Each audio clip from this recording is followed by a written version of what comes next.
Morning.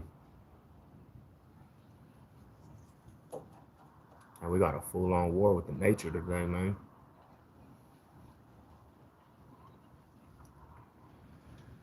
Well, damn. How am I feeling today? Like a winner. Feeling pretty good off the victory. What's up, my Rada? My ice salute. Good win, my boy. Y'all man. Y'all made me some bread. And Broncos came clutch. Broncos came clutch. You know what it is, Mile High Salute. Mile High Salute. What's good with it, Big Shy? Colorado girl was cracking with it. What's up with it, man? What's good with y'all, man? So, I woke up today and I apologize yesterday, bro. I was kind of amped up. Plus, I'm sick. I'm getting over a sickness. So, yesterday, I was just emotions. Emotions was running high with me, homie. So, if I came off disrespectful to anybody after my live, it was out of pure emotions, and it was not meant to be disrespectful or anything. I got love for everybody, bro. Um, so one big reason why too, I just was kind of over amped, and I just was kind of had extra passion when I was talking, and I wasn't really trying to look at the chat. I caught bits and parts of what people were saying, and I wasn't really reading into the comments, but I went and back and checked, and everybody was just congratulating, and you know. So shout out to the chat, man. They came in clutch, but I want to say this, man, and this is after being clear-minded. I got a cup of Joe in the system, and this is after being clear-minded. See, we watch this football, right? We watch this football, and the season goes so quick, homie, when you're a football fan. Like, off season, it takes forever to get into football season, right? And you hear, especially as a Bronco fan, all the hate, all off season long, you just hear hate. And it's been like that since Peyton Manning was the QB. Every offseason, bro, people just tend to hate on the Broncos. And I understand, you know what I'm saying? Like, you're not owed anything. You're not titled to anything. But it seemed like the last 4 or 5 years, the hate just went over the edge on Broncos country. From the shit with Russell Wilson, homie, everybody just hated on Russell Wilson. And as a Bronco fan, I endured that shit, and I took it as a thing on the chin, homie. And I took that with the utmost. Like, it comes with the territory. They were hating on the Broncos, Russell Wilson, homie, and every morning after a loss, all you heard on social media how bad the Broncos team was. And you know what I'm saying? Like, a lot of people just tend to hate on the Broncos when they're down. And it's a lot of fan bases. Like, them motherfuckers made a mockery, excuse my language, but they made a mockery out of this team, homie. Media, fans of other teams, everybody just hated. They were making a mockery of Russell Wilson and just making us a joke in a circus, bro. And didn't have no pity on how we felt about it either. Didn't have no pity on games we lost with flags, homie. Like, nobody cared about that. It was all about, oh, you guys are just donkeys and you guys suck. And you know what I'm saying? There's no turning that around. You reached on Russell Wilson. And even before that, Case Keenums and Joe Flacco's and Trevor Simeon's, Osweiler, Rippins. Like, bro, the list goes on. And I used to get up every offseason and feel like, bro, there's a shot that we can be good. But then when I look at the roster, there was always hoes. There was always hoes in our roster, homie. I ain't seen you in 21 years. What up with it? What up with it? Wilson was trash. That's not on Broncos. So when they got Sean Payton, bro, and pretty much, homie, I was like, Sean Payton's about to change the culture. Everybody tried to crucify Savage Sev and say, hey, nah, there's no change in the Broncos. You guys are going to be down.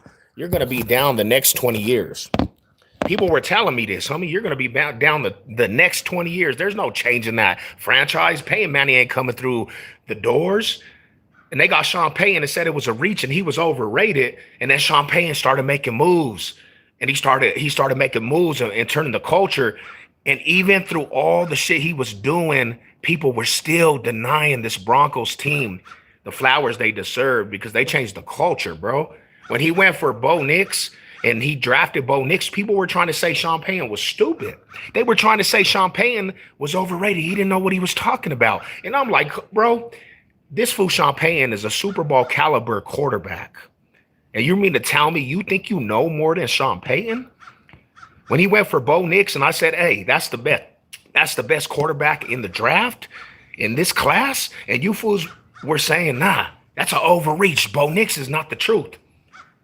And then because people didn't like that move, they crucified Bo Nix so much. So they were looking at Bo Nix through this microscope, homie.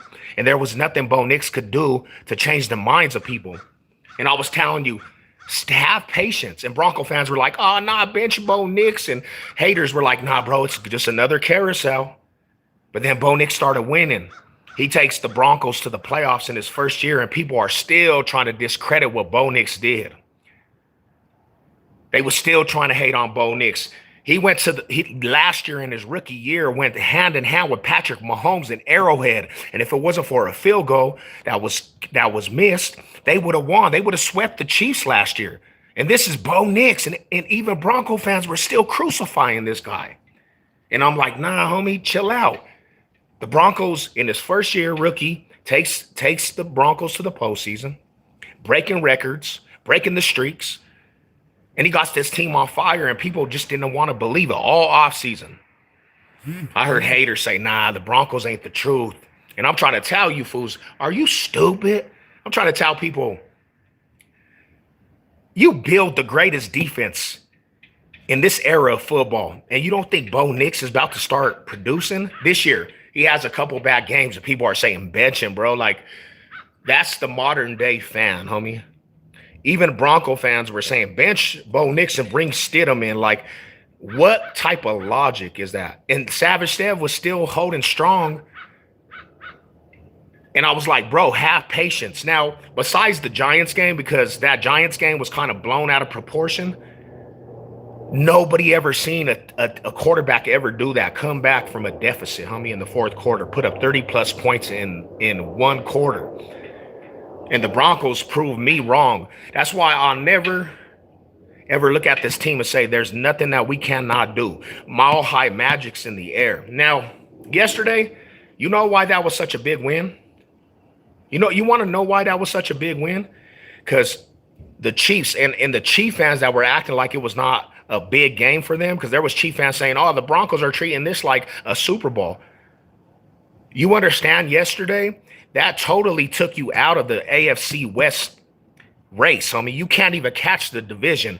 And it might have ruined your whole playoffs. So how the hell you didn't look at that as the biggest game of your season up to that part? Now, Bo Nix he outplayed Patrick Mahomes in both games. This is the new rivalry of the AFC West, because I don't think the Chiefs are all the way gone. But Bo Nix came and solidified yesterday what it is to actually compete with the top dog. And there's no going back on that. You're not going to take 10 steps back next year. Bo Nix, he had a sophomore slump. He started out slow. Third year, you give him some weapons, bro. This team all the way across the board, it's going to be a factor in this NFL. And we're going to be a force that you don't want to play. You don't want to play us in Mile High, bro. In the sophomore slump, we're 9-2. We're literally, we have the division in the chokehold. We only have to win a couple more games, and the division's ours. Chargers ain't catching us. Chiefs, they got a lot of stuff they got to iron out.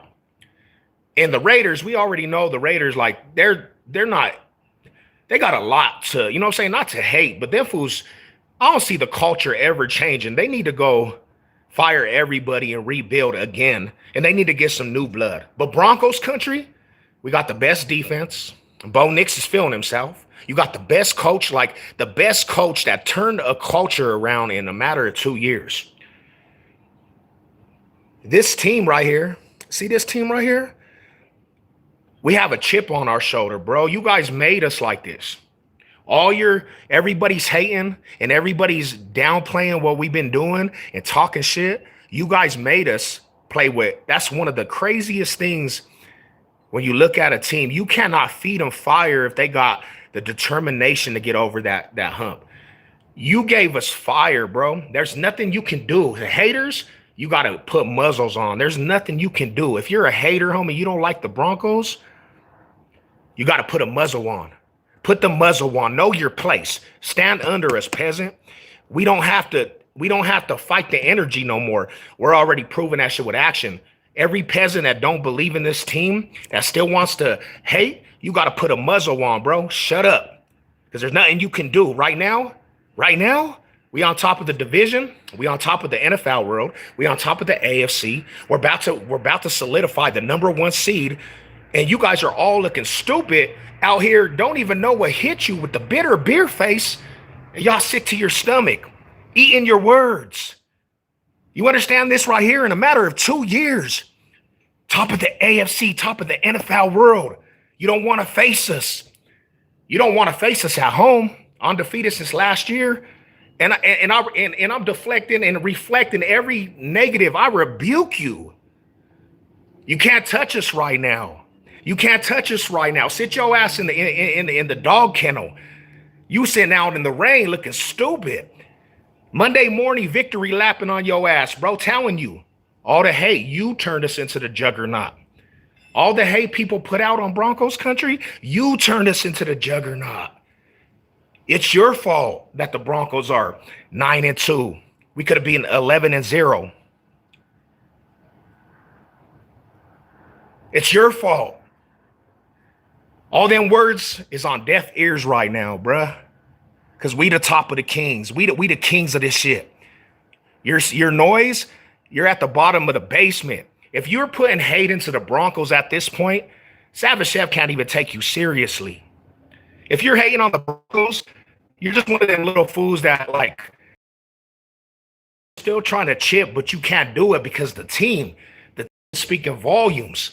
And your narratives and your hate and you're non-knowledgeable. You don't have no knowledge in football, because if you're really watching this Broncos team and you're seeing what's out there and what they're doing, and you still just have to be like, oh, bro, I hate this and they suck. You don't have no knowledge of football. You're just uneducated all the way. You're an uneducated soul. You belong in the dumps. Don't even talk football, because the Broncos put the clamps on your mouth. You're just talking to be a salty ass hater now. You can't talk to Broncos country. You can't talk to Broncos country. Sit your ass with the muzzle on. You got to go to the dog kennel. That shit don't pierce us. We're on top of this shit. Everybody said we would win 3 games last year. We went to the playoffs. Everybody said the Chiefs were going to run the table this year. We're on top of this shit. And we actually just kind of knocked the Chiefs off the pedestal and bring them back to reality. They said, oh, beat a good team. We beat both of the Super Bowl teams that were in the Super Bowl, the Eagles and the Chiefs. And we did it in a fashion, bro, where you have to respect that shit. Because if you don't respect that shit, you're just going to get clips. But we don't want respect, though. We don't want respect, because once you don't give the Broncos respect, we take it from you. Once you don't give the Broncos respect, we just take it from you. We don't even care what you feel about us anymore. We don't care how you talk about us. We don't care about the hate, because we're going to take that respect from you. We're going to make you look stupid on game day, and we're going to solidify why we're the AFC kings of this shit, bro. You can't pierce a winner. Because then victories that come, every victory that comes, it just crumbles your narrative. You can't pierce the winner, bro. You're like one of them dudes that are mad from college. You living in the past. Oh, the Broncos were bad. You that dude that was in college talking about how popular you were back then. And now you don't got a voice because you're all played out. You're all played out. You a sucker. If you thought this Broncos team with this defense was gonna be terrible, you just a sucker, bro. You don't have no voice no more. You gotta go back to the basement, because the Broncos country, They turned this shit all the way around, homie. Go look at that leaderboard. I want you to go look at numbers. Go tell all the analysts that try to analyze this Broncos team. Go look at them numbers. What did we wake up today? The top of the AFC West. Go look at them numbers, bro. Go look at them sack numbers. Benito running the table. Go look at that shit. You can't say none because numbers don't lie. You know why this is so funny now? Because I used to do it out the passion of my heart, right? And I carried this Broncos team on my back alone. But you can't argue numbers. Them numbers kicking your ass in the face. Nick Wright said there was no way we were winning this game.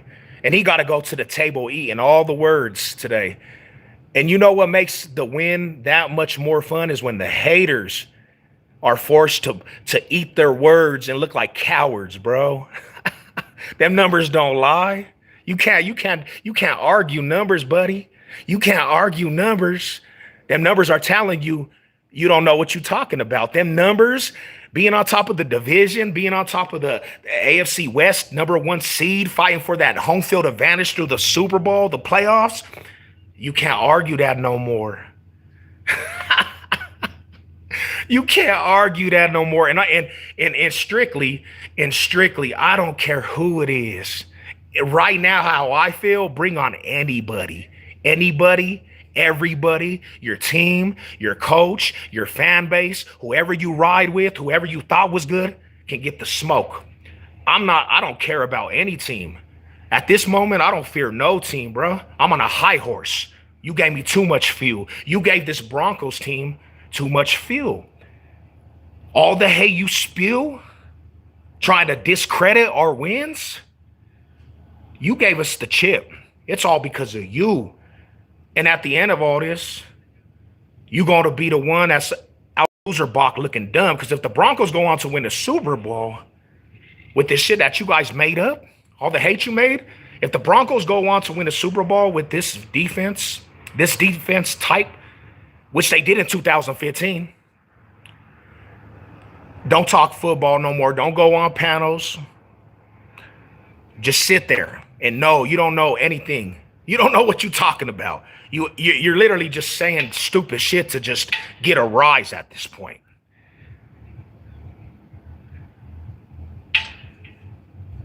It's obviously they cheated. This is cheating. Oh, everybody's cheating. Oh, man. The only thing that I hear is crying. The only thing I hear is the tears. Salty, sad. And you got to sit there. And today you got to sit there with the joy of Savage Sev and Lady Sev and Broncos Country telling you, there's nothing you could do about it. We're the victors. We're really about to make a run. We're really about to make a run. And the thing about it is you don't come out here playing, because we definitely don't fear nobody at home. If we get the #1 seed, championship's on the way. And I'm not even saying this year, but like what? Not if, when. Not if. We just need we need to just we're not worried about anybody else. This is the thing. Broncos just got to continue to win. Who do we got next? Who's the next victim? We got the next victim on the thing is Commanders. Victim. I feel sorry for them dudes. The Raiders again, bro, like that might be not this time around. We're gonna shellac the Raiders, bro. We might sweep the Chiefs. Chargers, that'll be, but they're so booty, bro. Like them fools foul off. After they won us, they just foul off. Like they literally got shellacked yesterday, bro. There's nobody that I fear in this division. The only one that I could see actually might give the Broncos a threat is the Colts, bro. The Colts. But then again, we won the Colts too. So I'm not really tripping off the Colts either. They can get it too. Anybody in the NFC, like the way I'm feeling, bro, it's us versus the world. Like, I don't care about nobody's team. I have respect for fans. But at this point, homie, if you're not Broncos country, bro, there's nothing for you on game day. I don't want to be friends and kumbaya, bro. Like, no disrespect to anybody, but it's Broncos country before everybody. And if you're not Broncos country, homie, come game day, there's no friendships. We'll be friends after, homie, and all that, bro. But the way that fool's really kumbaya to come against this team when the Broncos were down, and then we couldn't even get credit when we just started out winning. We don't even get our flowers, bro. So in reality, it's us versus everybody. So Broncos country, arise, homie. If you have a fallow fool in the NFL, bro, that you know that just strictly hated the Broncos, remind them, homie, who's running the table right now.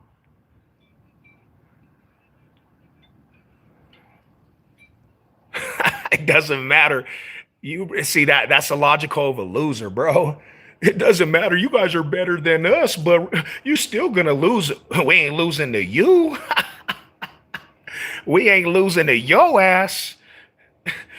It doesn't matter. We ain't losing to you. We just slapped up Patty Mahomes, bro. We don't care about the Patrick Mahomes. That shit is over with. Congratulations, bro. Round of applause for Patrick Mahomes and their dynasty. Round of applause, right? They did something amazing. I'll give them their kudos, bro. And I don't want to come off as a person, but let me put you in some knowledge about the DNA of the different franchises, right?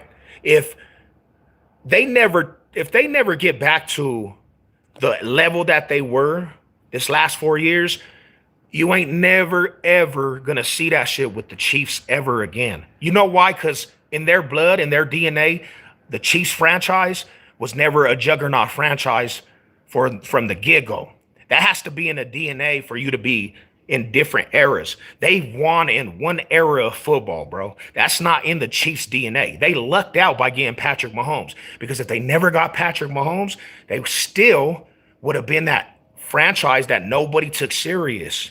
But they lucked out. Congratulations. They had the run, homie. Like, probably some of the worst aspect of football in my life is the Patrick Mahomes era. I'll give you that, right? But if they lose that, bro, every Chief fan knows, especially if you were not a bandwagon, you know it's not in your DNA. 50 plus years, bro, that's saying something to how irrelevant the Chiefs were. 50 plus years of being the bottom of the barrel. So when a Bronco fan hears this shit and it's over, rejoice, and they act like they did something that nobody ever did, I laugh at that shit, because my whole life, the Chiefs were terrible.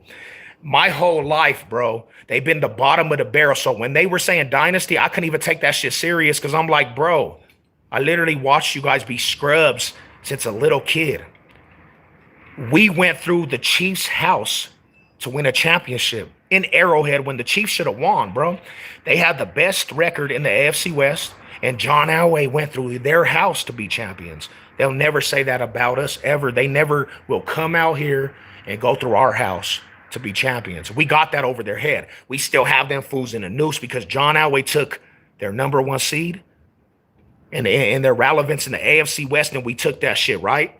We went through their house, homie, and we went on to be back-to-back Super Bowl champions. And you know what the Chiefs did since that? Nothing. All the way to the Patrick Mahomes era. And I'm not trying to hate on the Chiefs, but it's just the truth. So when you talk to Bronco fans that's been watching the Broncos over time frame, and I'm not even talking about this frame and that, I'm talking about since the 70s, the 80s, the 90s, the early 2000s, the 2015s, and now, bro, every era the Broncos bounce back. So it's in our DNA to be champions over time frame. It's not in the Chiefs' DNA.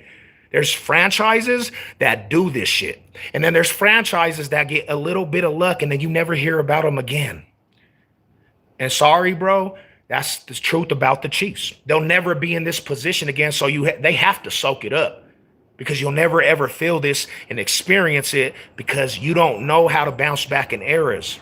Patrick Mahomes is a generational player and probably one of the best to ever do it. But he don't have the DNA of a winning franchise. I mean, the Chiefs don't have the DNA to be able to bounce back in eras. It's never happened. It won't never happen. They're one-hit wonders. One-hit wonders. One era of football. And once that goes away, you're never going to see that shit again. And you know who's still going to be running the table over eras? You know who will always be the face of the AFC West? Broncos country. Because Broncos country can fall off the face of the earth in some way. Almighty Broncos country shows you how to bounce back. We don't go 20 plus years, 15 plus years. We're the face of the AFC West. I'm going to be real because the Broncos are the ones that represent the AFC West more than any team in the AFC West. We've been doing it since the 70s, the 80s, the 90s, early 2000s, 2015s.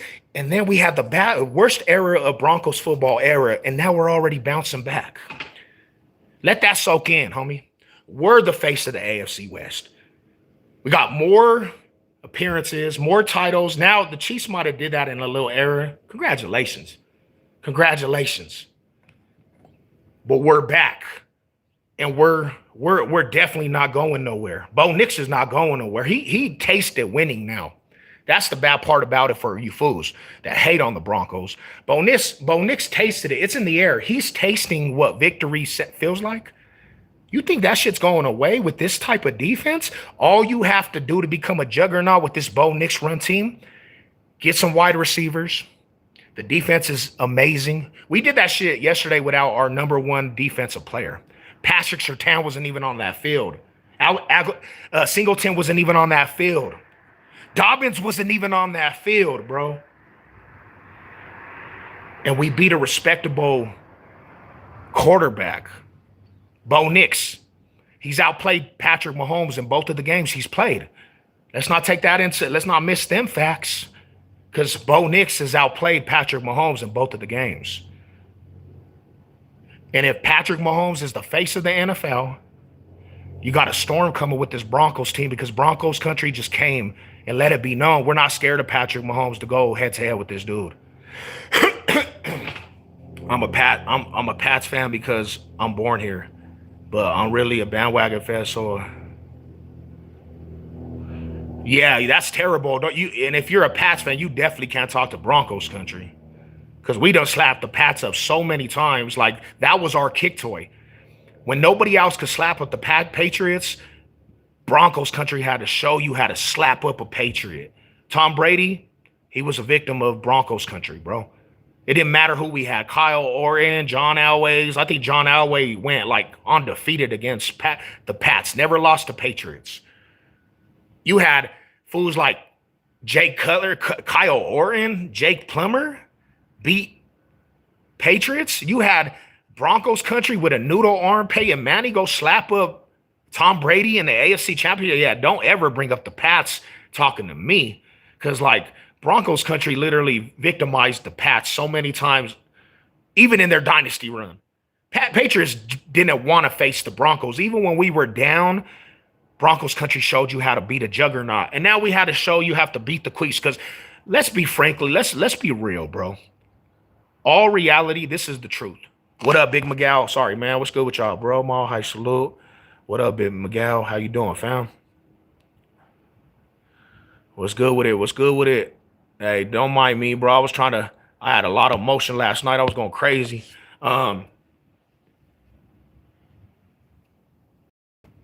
Let's be real. Because Josh Allen couldn't take care of the task. He's a bum against Patrick Mahomes. Lamar Jackson's a bum against Patrick Mahomes. Everybody fears Patrick Mahomes, bro. Everybody. That's the truth. Broncos country don't. We want the smoke with Patrick Mahomes. Yesterday taught me a lot, bro. We want the smoke with everybody. Patrick Mahomes and whoever you bring. We don't care. We don't care who you are. The NFL don't scare the Broncos, because we literally just have an aura about ourselves. Y'all are in for a rude awakening. It's just started too. That's the funny part. You can't stop it. It's inevitable, Marauders. It's inevitable. Okay, yes, Pats days are good and gone, but the Broncos will never repeat. That's what they said about Peyton Manning, and look what happened.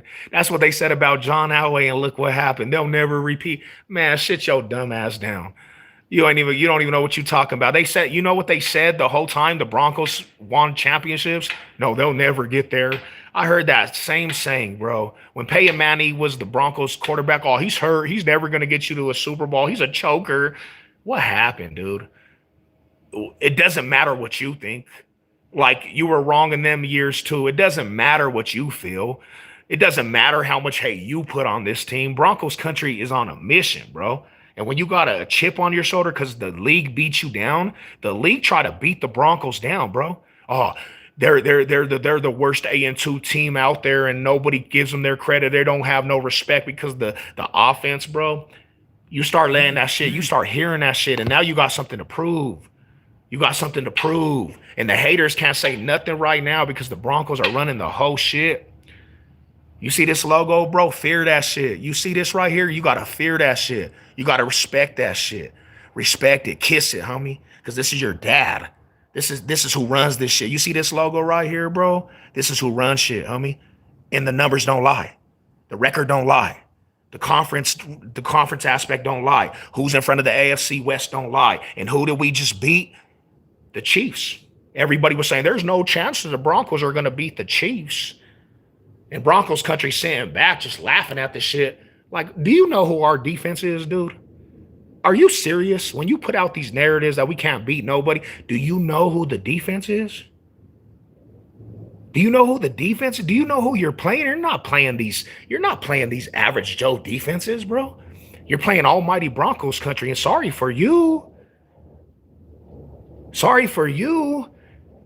If you think you can just, man, the Broncos can play any juggernaut quarterback, and this defense is going to keep the game. Because it doesn't matter if a quarterback can put points on, the Broncos have the ability to shut and slow down the offense on the other side. And what's bad about it is if you give Bo Nix an opportunity in that fourth quarter with the game close, most likely you're losing. I appreciate you. Appreciate everybody, man. They stay, you know, and my boy Moss, bro, he be pissing me off. We got to get that together, but he's a good cornerback. He gets big-bodied, bro. And they target him because they don't respect him. He's going to have to make a statement. But now he's in a position where he has to get on them number ones and play to his best of his ability. So when Patrick Surtain comes back, because he's not on the field, we're going to get him back. We're going to get him back. This defense is about to turn up another notch. That's scary when you think about it. We've been doing this with our best player off defense, not on the side of that ball. When we get Patrick Surtain back, bro, this defense is going to be scary. Like, it's already scary, but it's going to be a defense where players and football teams be like, damn, we got to face these Broncos, bro. Demoralizing. You're going to be demoralized before you even play us. Because you know we're on pace to get the most sacks, and we're probably going to do that. You face this Broncos team, you're going to have to face the fact that you're not putting up a lot of points. And if you keep it close and it's a one possession, Broncos are winning that game. Honest question, what team is the best now?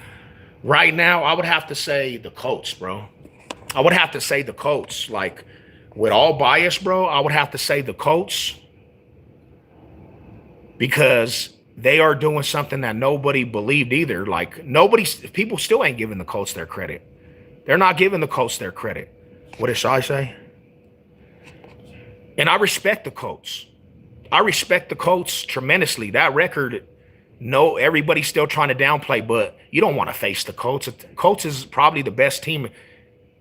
And maybe the Pats, bro. Like, the Pats are up there, but I'd rather face the Colts than the Pats because I don't, like, Drake May, bro, like, he's good, but he's one of them quarterbacks, homie. This Broncos team will rattle.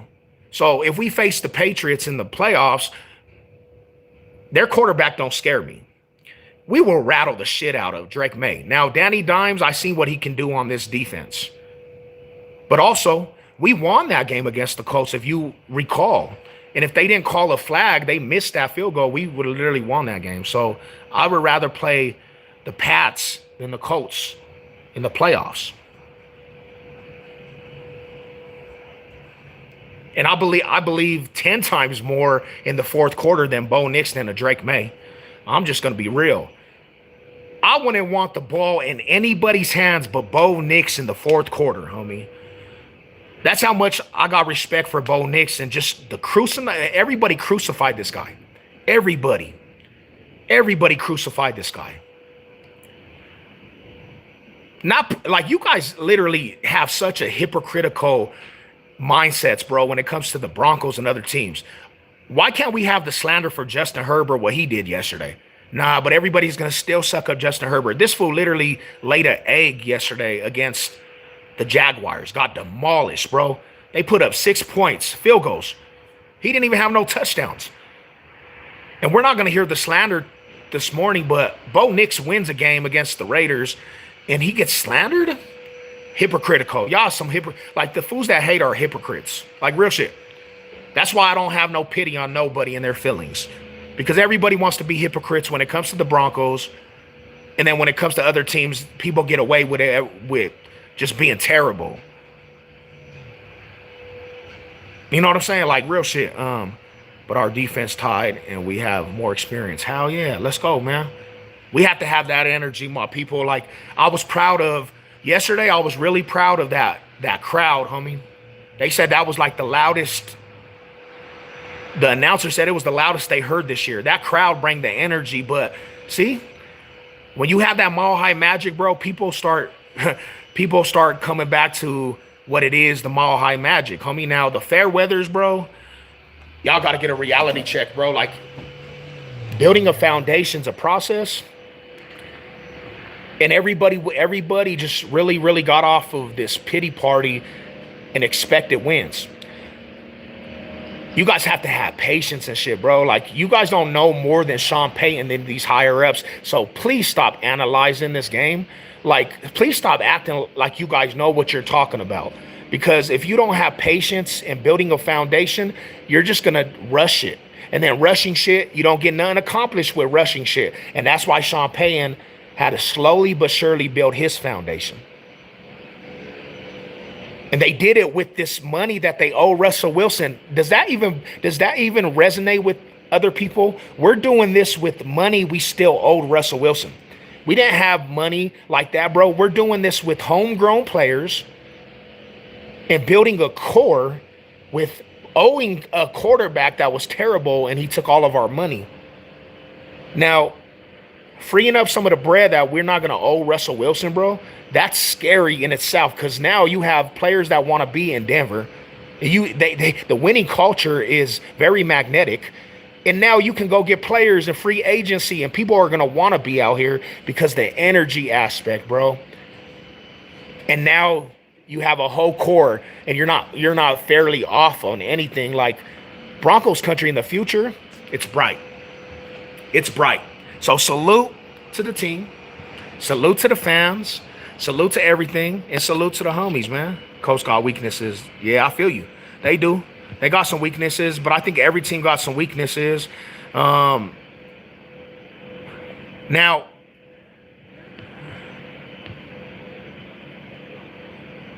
yeah, the refs tried to kill us last night too, man. They tried to get us.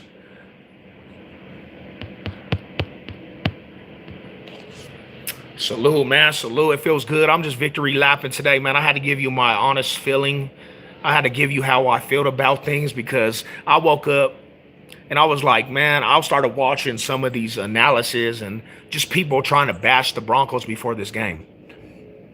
And now we're victorious and I'm feeling good. I'm sipping a cup of Joe, getting off of sickness. And I'm looking at this sky. It's blue. How are you guys doing on this Monday morning? We're in a bye week, and then we got a stretch of our schedule, bro. We can solidify. Now, I'm gonna say like this: if the Colts win the Chiefs, bro, like if the Colts win the Chiefs for the most part might be gone from the playoffs. Like they would have to do so much to try to catch. What a ride! You know how it goes, victorious, baby. The Chiefs might be done with the playoffs, bro, if they lose to the Colts, because I don't see them being able to catch other teams. If that was the case, then I guess yesterday was our Super Bowl, because my whole goal when I heard this season, bro, was do enough to get the Chiefs out the way.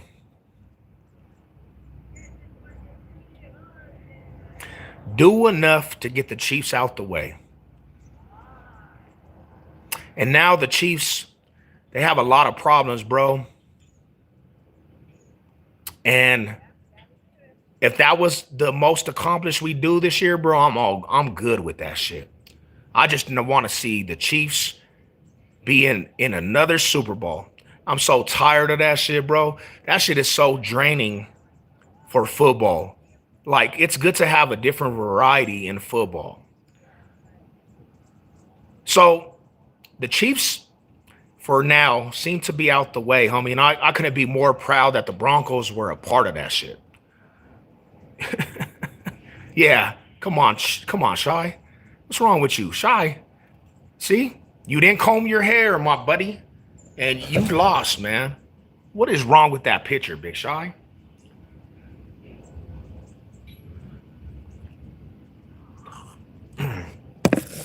Because before the season, I had said I don't see the Broncos making the Super Bowl, which they can.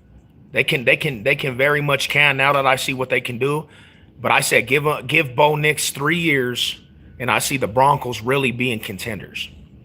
Now, the Broncos succeeded my expectations this year, and they're just putting more toppings on the cake. And from here on out, it's just fun football for me. It's just fun football for me. I'm not stressing on anything or nothing, bro. I'm just gonna watch these games and just have fun. You know what I'm saying? That's the bottom line, bro. So they succeeded my expectations. If they go to the Super Bowl, go to an AFC championship, bro, they literally are, to me, this season's already been a success. We literally put the nail in the coffin to the Chiefs. We're about to win the division, people. Off of what all these haters said, bro, we're literally doing stuff that people can't even fathom.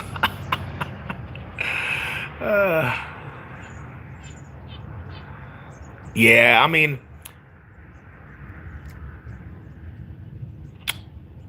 I'm going to be real, bro. During this era, and this is just honesty, during this era of football that the Chiefs had Patrick Mahomes as the poster child, football has been kind of, it's just been kind of it's turned more into entertainment than just football. I got to be real.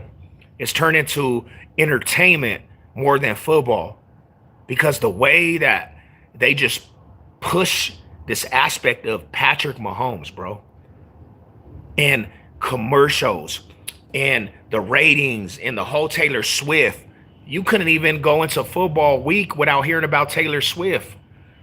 That shit is not football, bro. Where do we get to? Where do we come to a football community where we're talking more about artists, music, more than the actual queefs? And then to know what's going on, bro, to know what's going on with the league, and then see real numbers that support what everybody's talking about. And we're watching this as fans, and like a fan like me is supposed to be energized and be like, bro, this is exciting. I didn't even have, like, I really didn't even have this much hate when Tom Brady was in the league, bro. I really didn't have this much hate when Tom Brady was in the league. And he was winning a lot of games and this and that, bro. But just the competitor aspect of Tom Brady, it was so much more entertaining than what's been going on with this Patrick Mahomes era, bro. The Patrick Mahomes era made everybody sick, bro. Like, even the most hating Tom Brady haters, they rather watch the Peyton Manning and Tom Brady era than this Patrick Mahomes shit. When I die, I want the 6 Cleveland Browns to be my pallbearers. Hell yeah, bro. They might drop the casket, though. Damn.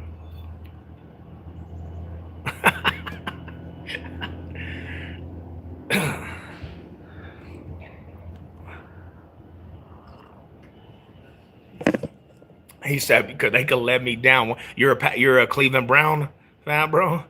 Box State business. Yeah, Shai, what's going on, man? Well, I mean, how did you pick the Chiefs? Not a lot of people did, though, homie. It was not just you. Over. I seen a lot of people taking the Chiefs. But so yeah, that's just how I feel, man. I had to come speak to the people because last night I was too amped up. Last night I was super turned up, and I came off, to the homies, man. No disrespect, like it was no disrespect, but I was just too amped up for what just took place. So smoking queefers out the zippy. Smoking the queefers out the zippy. Smoking on that queef pack. Everybody in Colorado looking good, Shy. I think the Avs won last night too again, bro. The Avalanche won last night too, man. It's such a look at this sky. Look how beautiful it is out here, bro. Look how beautiful. See, a Bronco victory, bro, brings the sunshine. Look at that cloud. Look at that beautiful right there. Look how beautiful it is, man. We got birds chirping.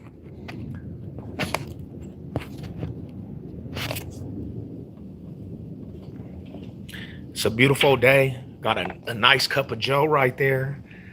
Relaxing, man. It's a beautiful, beautiful Victory Monday. We got holidays coming up. We got the holidays coming up. We got good shit, man. You know what I'm saying? Like, I'm going into the holiday season. Everybody knows Savage said, bro, the holiday season is my favorite season. The whole city's going to be just amped up, bro. You go out and it's going to be Broncos spirit in the air, and you're going to go to the Denver Zoo lights, and they're going to have everybody just going to be jolly. You can't beat that. Going into the Christmas season, I'm doing 30 days of Christmas, people. I'm out there doing all the festivities. I might go even carol. I might go out there to people's door and knock on them like, Merry Christmas, Happy Holidays, go Broncos.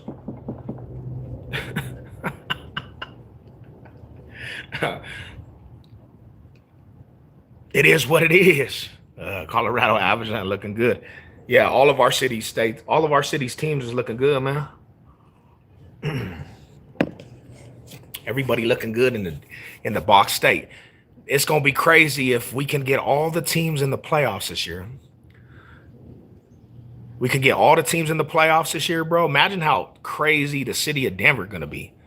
The whole city of Denver, every kind of sports fan is gonna be out and about. And if they win, and if one team wins a championship, bro, the whole city just gonna erupt. Now imagine if we get 2 or 3 in the same year. The city's just gonna be overexcited, man.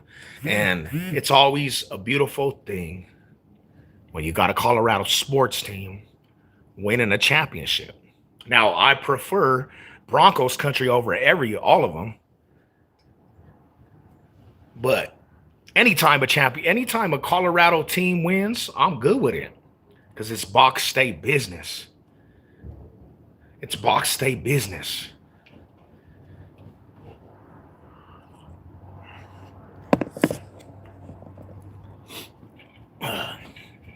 What you guys on today, man? How everybody doing this morning? How you guys been? Football on looking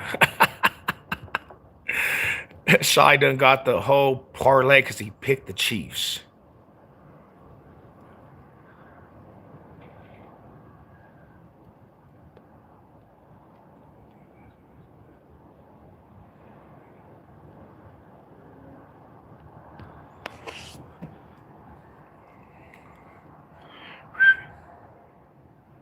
Yeah. Not definitely. That's the order it goes for me too.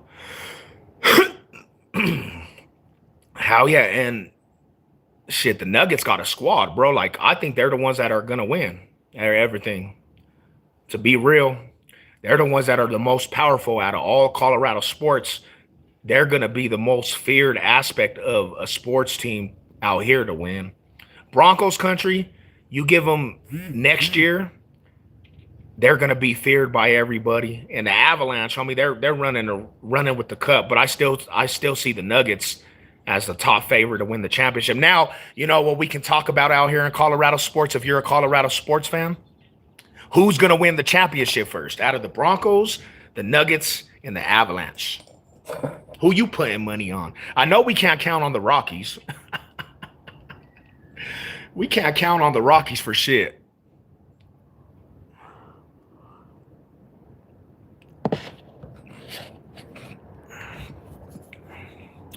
The Rockies, the only thing we could count on the Rockies is getting 100 losses in a season. Where did they do that shit at?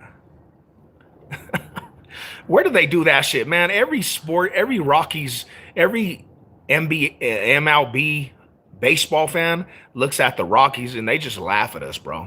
We're like the Raiders of MLB. We're like the Raiders of baseball, bro. That's crazy.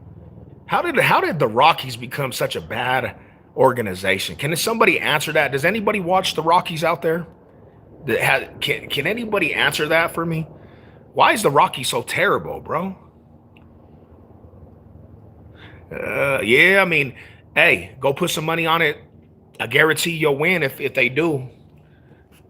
I guarantee you'll win some bread if they do. Some big bread, because there's still questions about this Broncos team that people have. So people ain't really too big on the Broncos still. But we know what we have. So if you feel like your heart is telling you the Broncos could win a championship, go get it, bro. I'm pushing you towards it. I think for myself, the Nuggets, they win the championship this year. I honestly think that. I think the Nuggets have the best opportunity to win a championship out here in Colorado. You know what's crazy, my homie Black Raider? The Chief fans, bro, they're literally calling for his head right now.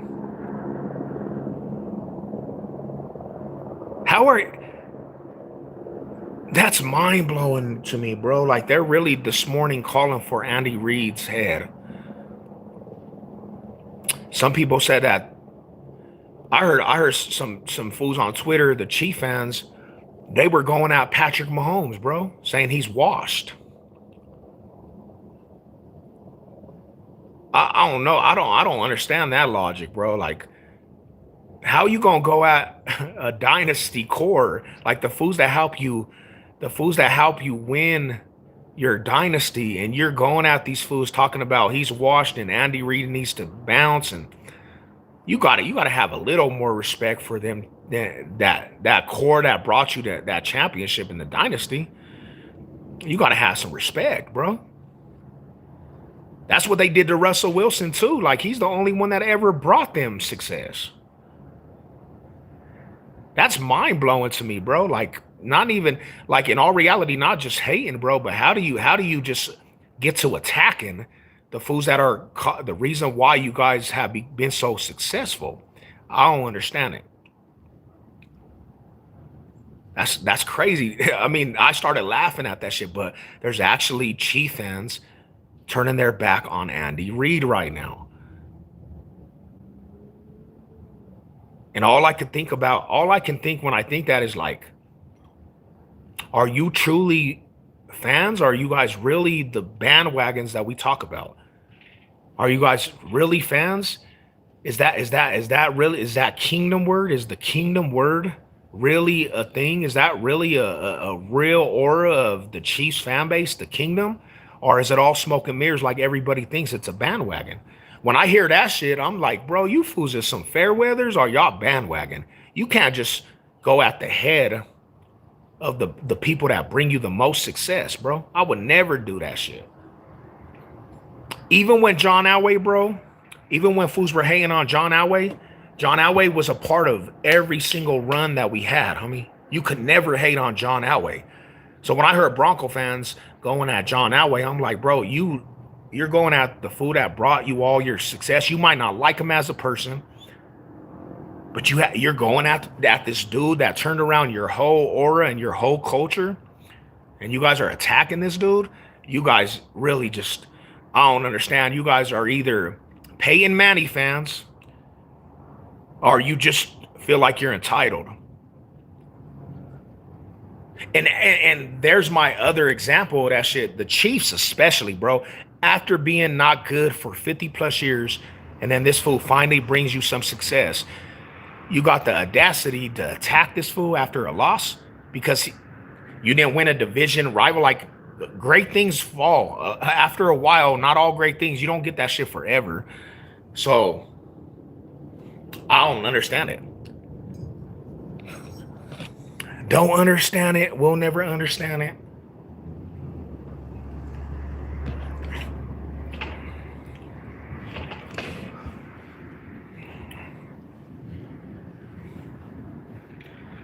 Into the real one, into the real Chief fans, man. You know, congratulations on your run. Like with the utmost respect with fans, like the fans that I know that are real. Hey, big tops up, big respect for you guys holding it down, and you guys are gonna continue to hold it down. You know what I'm saying? Like I'm not going at the real fans because all real fans, bro, they all went through some real shit with their teams. You know, I'm just right now the tides is turning and the energy has turned and Denver's turning up. And right now I have the voice to talk. Really, I don't have a voice because I'm recovering, but I got that voice to talk. They gave me a voice. They gave me some energy, some fire. And we ain't going to continue not to talk because why? Why would I continue to be quiet now? If I wasn't quiet the whole time when the Broncos sucked, what makes you think I'm going to be quiet when the Broncos are on?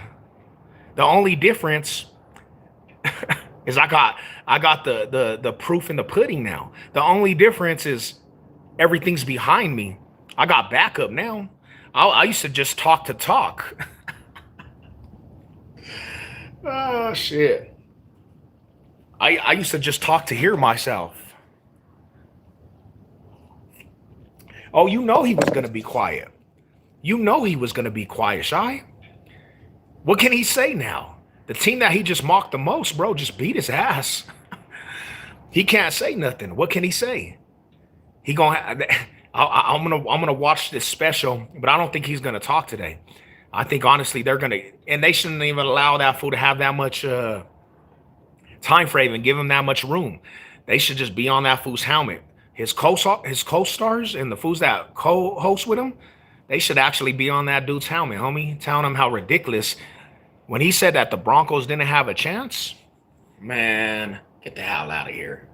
Get the hell out of here.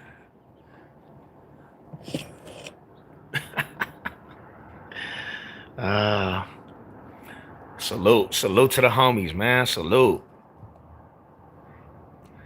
You already know. Let's go, Blue Loke. What's up with it, Rada? When I die.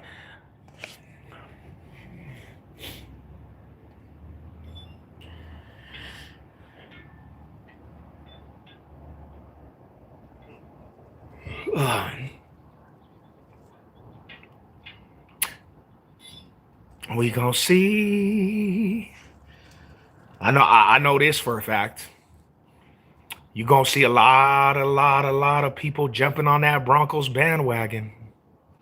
You gonna see a big amount of people coming out the woodwork that they're Bronco fans now. That's the only thing that really sucks is when you start going through a period of winning, you start seeing everybody act like they're fans of the team. You're gonna start seeing people just, bro, where did all these channels come from on YouTube? Where did all these channels come? We're gonna see so many Bronco content creators now, bro. That's the only thing that sucks with the art of winning. Everybody wants to be a winner. Bandwagon is gonna be full in motion for Broncos country, bro. Because from my experience, I just got to be real. Bronco fans, when the Broncos ain't doing too good, bro, a lot of Bronco fans, you start seeing how fraudulent they are. I got to be real. Like I always said this, bro. I used to always hold the Broncos as one of the best fan bases in the NFL. I used to really push that the Broncos were the best fan base in the NFL. But after Peyton Manning, bro, I can't even make that argument no more. After Peyton Manning and all these entitled Peyton Manning fans that came and jumped on the bandwagon, our fan base got diluted. to a point, bro. You don't even know who the hell who's a Bronco fan, a real one, and who's not, because they're so quick to jump on the team, and then they're so quick to bash the team. And I think that's just so lame for a fan to do that shit. You either ride through the hard times or don't ride. And that's the reality. That's the cold hard facts. Facts over feelings. That's what they say, right? A lot of Bronco fans, they disappointed me through the hard times, because a lot of Bronco fans hated the Broncos more than half of the rivals did. And I'm like, you're supposed to be a Bronco fan, bro, and you're bashing the Broncos any given time? Like, what? Who does that? You can criticize your team. You can criticize them and say, bro, they're not playing right. They are not playing up to par. But don't go around and say F the Broncos and these fools are bums and trash. And I'm not wearing. And then that's another thing is too. Now you're gonna start seeing everybody wear Bronco gear and put on jerseys. See, I'm a realist, homie. Like, I'm a realist. I'm gonna call out the fakeness, because those are the same fans that ain't gonna represent when you behind enemy lines. Them are the same fans that'll be so scared to represent when they're behind enemy lines, tucking their tails, bro. I look at that worse than a rival fan that hates on the Broncos. Y'all are cowards to me. And now we're gonna have a lot of cowards infiltrating the fan base. That's one reason why I couldn't stand the Chiefs Kingdom, because they just were like, oh, you were another fan, you're welcome over here with the Chiefs. What? So you want all these bandwagon fools because you just want a big number of fans. Come on, bro. Come on, Radas, have some heart. Be a fan of integrity. Be a fan of morals. Like, represent and let the world know when you're down and out, homie, you still can hold the team on your back. That's the fans I want around me, them real diehards, bro. I don't want to question if you're a real Bronco fan. Oh, that fool really caved, and he done crumbled when the Broncos wasn't doing too good. He would always just be so pessimistic. You didn't even know if he was a Bronco fan. Yeah, and that's the truth. That's just the reality, bro. Because I never wavered. I could never be that fan that wavered. 0-16, I'm still out there representing Broncos country on everybody. And this is what I say. This is why being that type of fan, it tastes so much better now, because I went through all them hardships, through all them years of getting up and knowing we were going to lose on a Sunday, and now we're on top. I can actually taste the air and be like, bro, I went through all that hardships to have a winning culture, and I'm still here, bruh. Never wavered. So all winning, now it means something, because I went through the harsh team. And people say, oh, you're not a part of the team. You smoking dope, fool. We are a part of the team. As the fools that pull up to the stadium and go to the games and represent, we are a part of the team. We're a part of the franchise, bro. We're the face. The fans are the ones that get this shit going. And if you've been a part of this culture as long as I've been, oh hell yeah. You put 80% of your whole life into this team. Going to scrimmages and training camps, buying the memorabilia, hats and jerseys. You're going to the games, spending money going to the games. Hell yeah, you're a part of the team. What you talking about? Come on, Radas. Let's speak facts.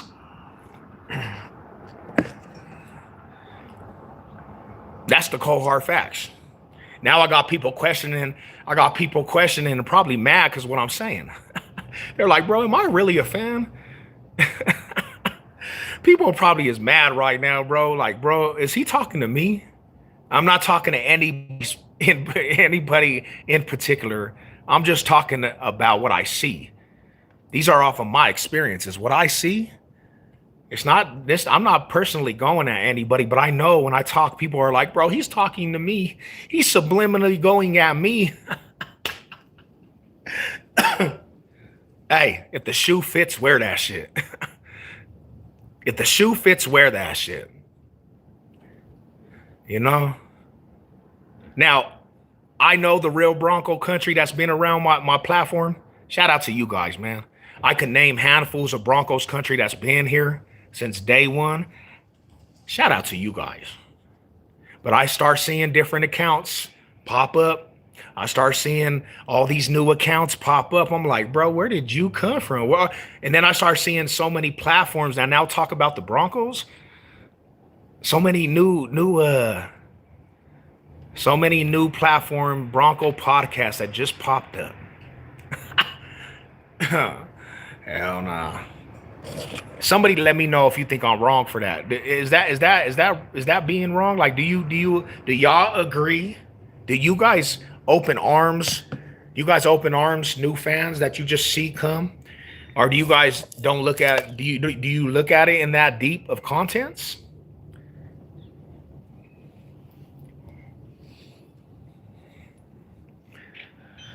Because I might be just a little more extreme when it comes to fandom. People are like, fool, this fool Savage Sev is crazy. What is he even talking about? I'm just talking about the real and the frauds, bro. The real and the frauds.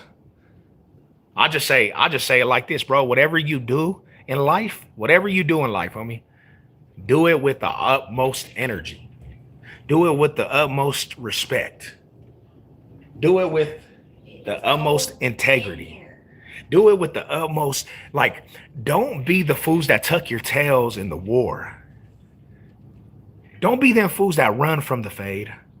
Be the fool that they say, that's an example of who I want to be. So when you're a fan, be that warrior, bro. Don't tuck your tail. Even if the team is not holding it down, be that fool that holds the team on your back. You hold it down.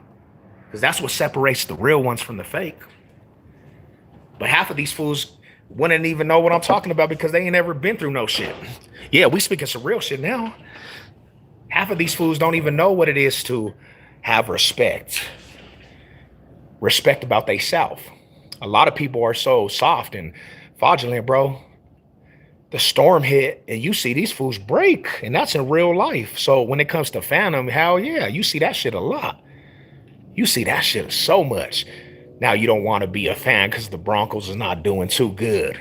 I'm not going to be a fan. The stupidest thing I ever heard somebody say, they seen me when we got slapped up by the Dolphins by 70 plus points. I put on the Bronco jacket with the champion. They were like, bro, why you even wear that right now? Are you stupid? Why do you wear that right now? Because it's Broncos country, fool. This is not do you think this is just a pastime? Nah, this is a way of life, boy.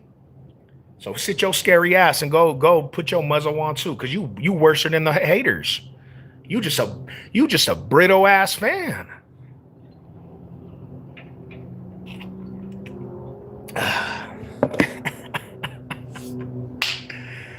Hey, no disrespect, man. I don't want to see the subscribers fall off. I'm gonna turn this shit off and I'm gonna have 5 less subscribers. I didn't have nobody in my mind when I was saying this either. There was nobody in my mind. I'm just talking in a general sense.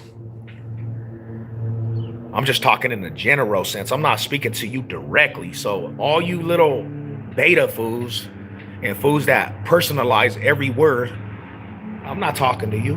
But if it does fit and that's the narrative that you represent, bro, then I guess I'm talking to you. Shit, man, it's a beautiful Monday. Beautiful, beautiful, beautiful, beautiful Monday.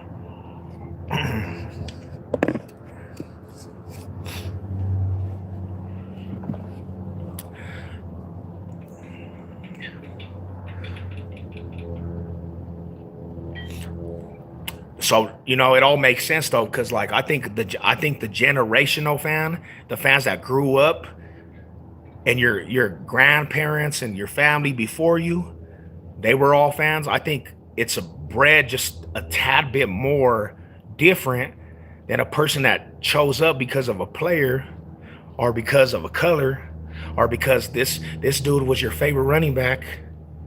And yes, you still can acknowledge that shit, but It's always amazing when them type of fans have a whole opinion on what the teams do, and they're like, bro, you're not tapped in like that. Like, you don't have no really ties to it. So how are you going to speak on this team? And everything you say is just biased shit because you don't want to live in the true reality. I see fans they don't even have no aspect of why they're tied to the team, but will have all these opinions about the team. And they'll be the first to bash. And they'll be first to call out the higher ups and say, oh, you made a wrong decision. Like, fool, these fools have a pedigree of winning, and you over here giving your opinion. Like, shut your opinion. Your opinion don't matter. You ain't ever won anything in your life. You over here calling out Sean Payton, and your ass ain't never won a damn thing in your life. You ain't never been successful ever in your life, and you think you can call out Sean Payton for what he does.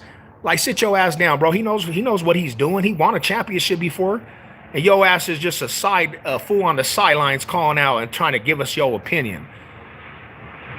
And the bad part about it is you never man up when you're wrong. You never man up when you're wrong. The Mile High View's the main example. Them suckers are hiding still, and they'll always hide because they're cowards. Them fools had a whole opinion on what the Broncos were doing, made whole videos about the Broncos using my name for clout. And now these fools disappeared. They're nowhere to be found because they're cowards. They're the same fans that I'm talking about, bro. They're nowhere to be found. And they never can admit when they were wrong. Lames. One thing about me, I'll admit when I'm wrong. I'll come out, if the Broncos don't produce, I'll come and give crow. I've always done that. If I'm talking shit and the Broncos don't back me up or anything I say, I'm gonna come out and say I was wrong. But you ain't even got fools man enough to do that. But if the Broncos somehow fall off, you'll see some lies from them dudes. They're gonna come out and bash the Broncos and act like they knew what they were talking about from the get-go.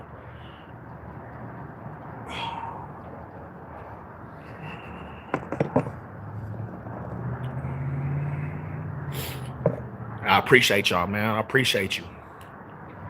I appreciate all the rotters out there that keep it 100.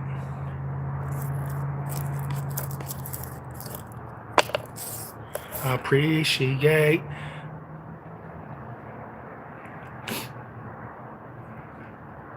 And I try to be an example to the newer fans, homie, the ones that come up and they come across Savage Sev. I try to be example what it is to be an authentic fan. Not a Bronco, just a Bronco fan, but be an authentic supporter and a maniac. I try to be the example. So you know what it is. And when we talk about the South Standers, that shit didn't die out. I'm an example of the South Standers. I'm not just a Bronco fan. I'm a South Stander representation. I represent the South Stands, the diehard of all diehards when it comes to this Broncos team. The ones where the Barrel Man was rooted from. The Orange Vader, the limo driver, the Leprechaun, the pom-pom dudes, the South Standers, the real maniacs of Broncos country. I don't want to just be an average fan that just, oh, bro, we're going to watch the Broncos, but I play fantasy football. Hell nah. I don't want to be an average fan like that. I don't want to be average.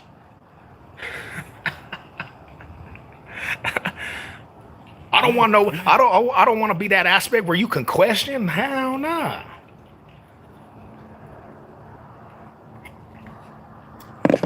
What made Barrel Man so respected in the Broncos community?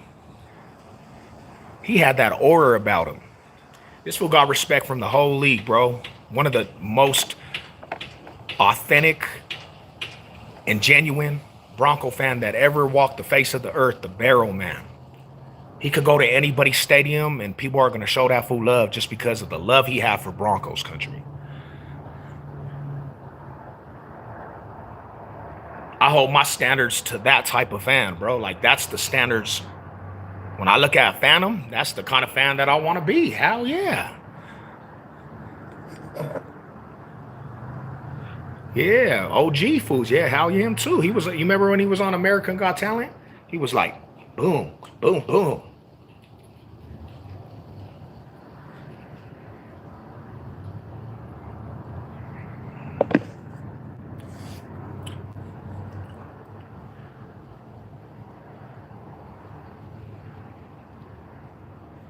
Yeah, I remember that fool. He'd be on the 16th Street Mall like.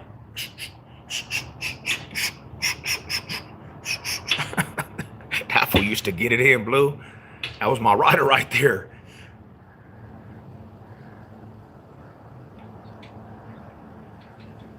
Yeah, it's a different era though, bro. It's a way different era, homie. You know, we're in an era where everybody wants to be, and this was the real what I was speaking on, homie. And this is why I kind of got angry at a lot of Bronco fans, bro. Is because when fools started coming into the stadium disrespecting the home turf, we talk about the set, Blue. We talk about the turf, homie. Hey, you ain't gonna let nobody come into the turf, the hood, and disrespect. But fools, since Peyton Manning, bro, you started seeing fools flood the stadium on game day and bring all their disrespect to the stadium. Disrespectful fools, bro, coming to our stadium. And Bronco fans want to be peaceful and they have hospitality. So you gonna let these fools disrespect your peace of mind and where you call your home just because you want to be peaceful and humble. You ain't even gonna speak up for Broncos country. You gonna tuck your tail. They come to your stadium and slap you in your face and say F the Broncos right in your face. You gonna let them fools do that shit in front of your wife, your kids, in front of the whole Bronco stadium. And you ain't even got the heart enough to speak up for yourself, bro. That's coward shit to me. If you allowing shit to just go on at the stadium, bro, where these fools are just being disrespectful, homie. But y'all want to hold this aura about, oh, let's be hospitality and let's be peaceful every time. Man, have some heart. Have some heart. Have some dignity, bro. And those are the same fans that be talking about. Those are the same fans that try to give you an opinion, and then when you call them out, they're like, bro, you just take this shit too serious. Shane might have called him. Yeah. That sounds familiar. Hey, where are you from, the east side? You from the east side? That sound hella familiar, my bro.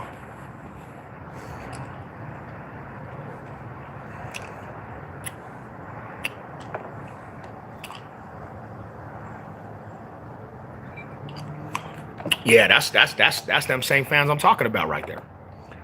Y'all the same ones trying to give your opinion about the Broncos and bash the Broncos at any given time of day. But you'll be the first to turn your back on the Broncos because you ain't gonna fight over the Broncos.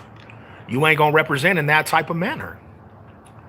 You'll let somebody come and spit in your face, and you ain't never gonna ride over the Broncos. Yeah, that's serious to me. Ain't nobody ever gonna do that to Savage. You around me, and you might bring some disrespect. You gonna get called out or run up on. You know what I'm saying? That's the truth, homie. And call it what you want, but when it's a real lifestyle to you, homie, you'll do everything to protect that. When it's a real when you really are dedicated and you put 365 days into the year of this shit, you ain't just talking about Broncos football during the football season. You intact with them on the off season too. Okay, yeah. I think I do know him, bro. Honestly, I think I do know him. He got Eastside tatted on his neck. Yep. He said, "Hey, you know that fool? You fools both got greenish blue eyes."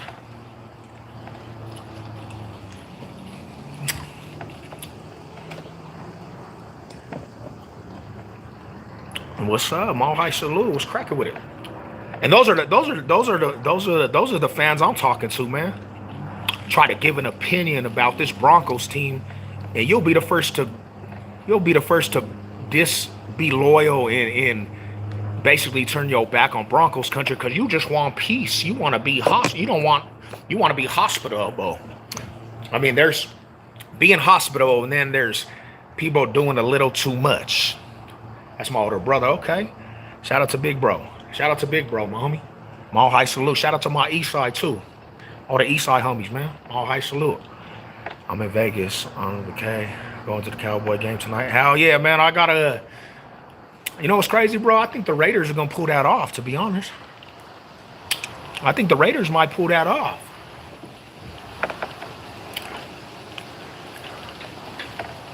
Who you going for, the Cowboys or the Raiders?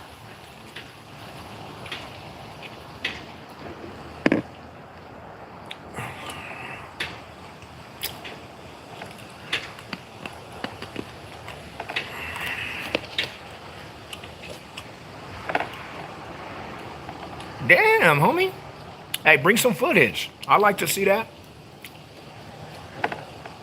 Damn, I would like to see that. Hey, man. Yeah, yeah. Bring some footage, bro. I want to see some great Wall of China.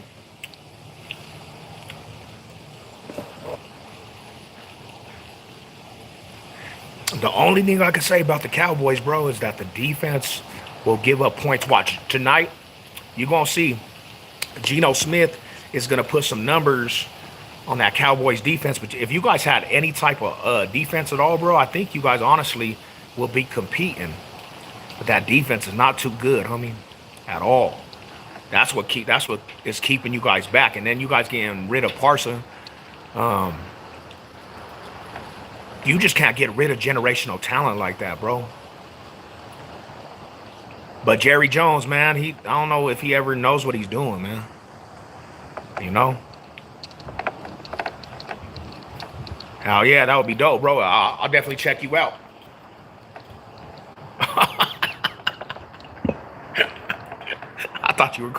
I thought your ass was going to the real China, fool.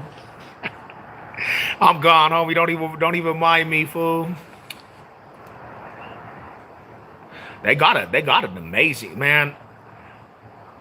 They got an amazing offense over there. Amazing offense. But it's, you know what's crazy, homie, is because it's like you either have an offense or a defense. It's not too much that you have an offense and a defense. I've only known a couple teams that really just have a balance, bro. And usually it's like you either have one side of the ball or the other side of the ball you don't. That's what kills a team. Usually, I don't know. In this day and age, too, bro, I would like to have a defense and an above-average offense that could put up some points. But I rather, like, honestly, a lot of our runs with Broncos country came from the defense side of the ball, homie. You know what I'm saying? For real. So I rather have a core piece on the defense side of the ball and then have a quarterback that can conduct the field, but he don't have to be a juggernaut, bro. That's why I'm not mad about Bo Nix, bro. Like, people think that people really honestly put too much into the offense. But if you have a defense that could keep a game close, bro, and then you have a offense that could put up some type of points, you have a good formula for winning, bro. Look at when it's a number one offense versus a number one defense in a championship type of game. Usually the defense gets the better of the offense. Favorite East Side restaurant. Oh, yeah. No, definitely, bro. I thought the homie said I'm going to the Wall of China on the East Side. I like the Chinatown restaurant, 18th and Ogden. Hell yeah, they got some fire food there too. You remember, I don't know if you were alive, but back in the 90s, bro, the Creamery had the best menu in Colorado. I'll put that shit up against Chubby's any day, homie. Any day.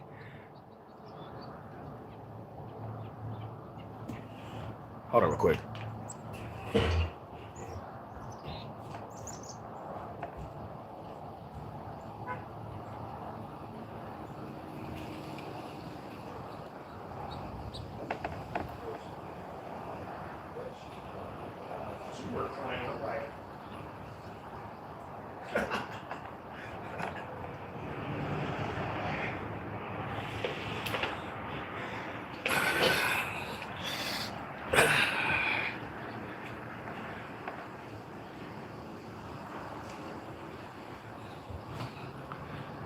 Creamery on Lucero's, hell yeah, both fire.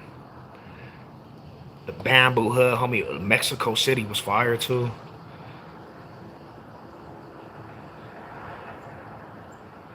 It just, I don't know. I mean, the quality. I don't know if it was the chef, bro. But last time I went, I usually get a chili relleno. It didn't taste the same like in the '90s, homie. Hell yeah, that'll be dope. Meet and greet in the East Side. We doing a meet and greet, and then we're gonna all go play some football across the street. That was the good old days. Cause I used to live on 30th and Champa, homie, and our house was the greenhouse right across the street from the pool. And the neighbors were the chefs over there. They were the ones that are cooking all the food. So we used to get like free creamery in the '90s all the time. And I used to I used to go to school at Forest and Crofton and Gilpin, but I would come home after school, bro, and go straight to the creamery, and I would always get a chili relleno, homie. Always get a chili relleno. That shit was so good, bro. I'm saying, staying at MGL Grand 8 in the restaurant yesterday. It was a banging meal. If you go out there, homie, check out Nacho Daddy, the nacho place. Some of the best nachos out there in Vegas. That's my go-to when I get out there too, bro. The Nacho Daddy place, fire nachos, homie. That nacho platter is like, it's like a mountain of nachos, and you have a variety, all kinds of different types. We should do a meet and greet. We should hit the young meet and greet. Had you had in the zone, cause on 27 and Wowing. Hey, how is the new the Wow Cafe? How is their food now? I haven't ate at that place in years, bro. They got some good food over there still. I don't think I ate over there since they had the pig ear stand, fool. You remember the pig ear stand, Blue? They had some good ass food over there. Yeah, I haven't ate over there. Yeah, let me know how the restaurant is over there too, man. Over there in Vegas. Vegas. They said Vegas is dying. That's what they were saying, is Vegas is dying. They were saying Vegas was dying out.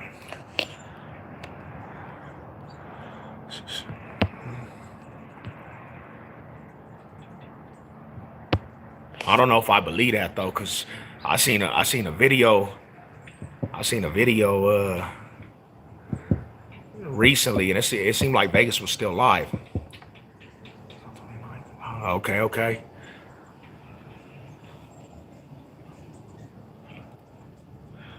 That's what they were saying, bro. They were saying Vegas was dying, but I don't know, bro. Like I think Vegas can't die. I mean, that's the place of the tourists. Everybody pulling up to Vegas. I'm going out to Vegas here soon. I'm gonna try to do a trip to Vegas also. I might try to go to the Raider and Bronco game out there. What did you grab tickets for, homie? How much was the Cowboy and Raiders game? How much was the asking price for the Cowboys and Raiders tickets? Because I know when the Broncos played like 2 years ago, it was $600.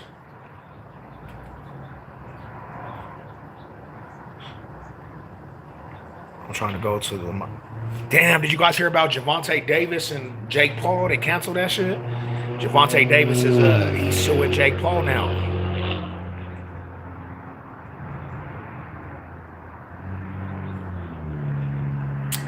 I think Jake Paul got a little scared, man. Oh, that's not bad. 225. I might have to try to go to that Bronco and Raider game, bro. That's like in 3 weeks. Damn.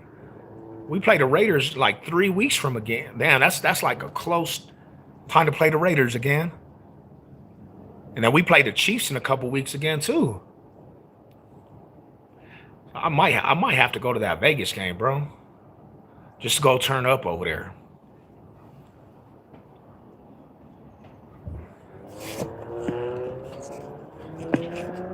But I don't know. Somebody had told me, they told me just the way I am, bro, I end up in jail in Vegas.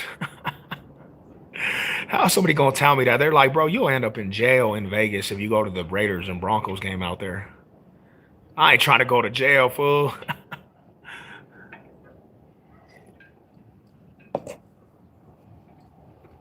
So maybe I'll just chill. Maybe that's a sign that I shouldn't go to Vegas. I don't see not white. I don't see why not. See, that's what I'm saying is that's how much the tickets were, Black Raider. Like the tickets were like $600 for that last Bronco and Raider game.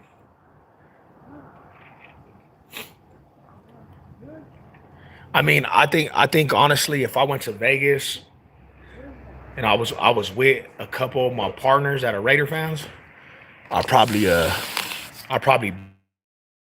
prone to just chill. But even with that, homie, I'm just when I go to games, bro, I talk shit.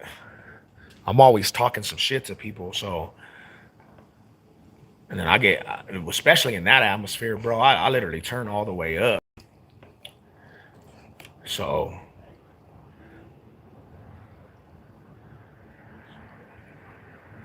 yeah. Well, we need to start. We need to link up, homie. We need to definitely link up. I was down to pay where. Okay, so that's how that works, huh? I mean, that's a cool. I mean, that's a cool little vacation spot, homie. Go to Vegas, have a good time for the weekend, then go to the game.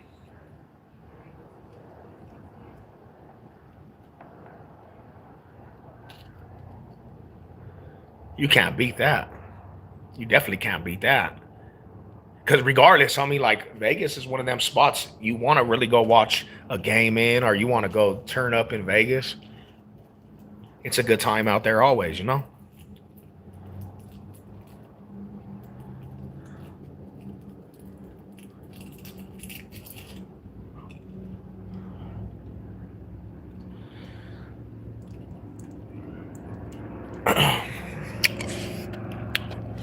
What up, neighbor? What's going on? You watched that game yesterday? Yes, I did. Let's go, bro. He looked all right. Top of the division.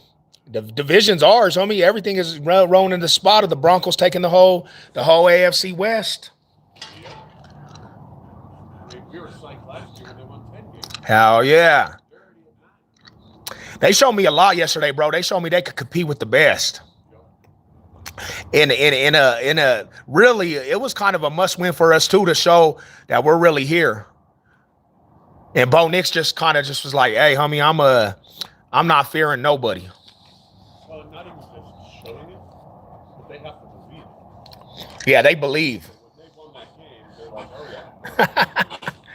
yeah. They believe. Bo Nix is making fools believers all the way. But yeah, now we got a bye week and then we come back for the Commanders. That should be a win. The rest of our schedule actually should be a win all the way down, bro. Yeah, we got some good matchups, sir. Hell yeah. And on another positive note, my fantasy football team got like 6 wins in a row. Oh, so you cracked on fantasy? Yeah. Nice. Mostly I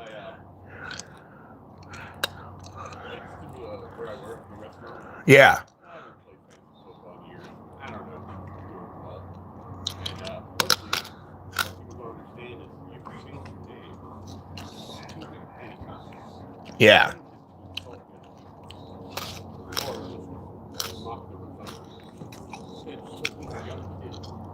His name is Andre. So his team name is Dr. Dre. Yeah. Oh yeah, he probably don't. Yeah, that's crazy. Now that's a good football week for sure. And the Colorado Avalanche and the Nuggets won. Our sports teams out here are turned up all the way to the max. You can't ask for another better going into the holidays. You can't ask for a better scenario. Now we can have a holly jolly holidays and just be out and about.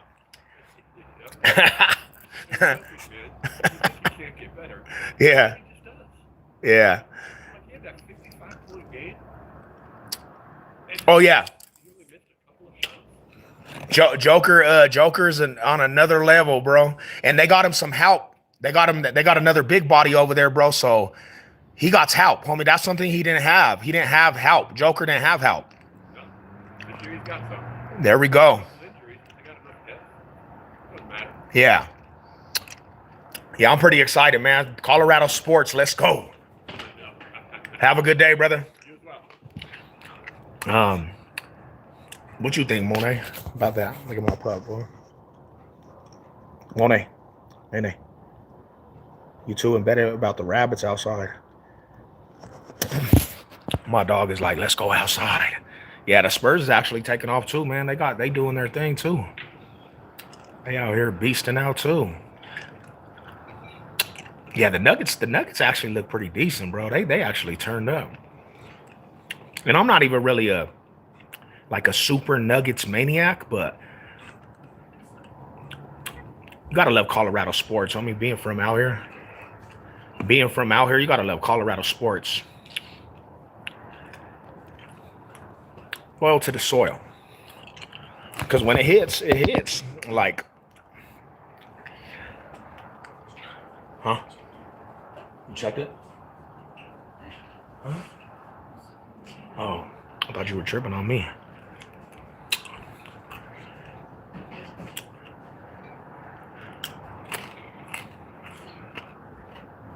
Loyal to the soil. You know the craziest thing I've seen is Bronco Nugget fans. I mean Bronco Laker fans. I said, man, Bronco Laker fans are Nuggets Raider fans. Why are we doing that, man? Why can't you guys just be good individuals and just represent the home team? Can somebody explain that to me? Just represent the home team.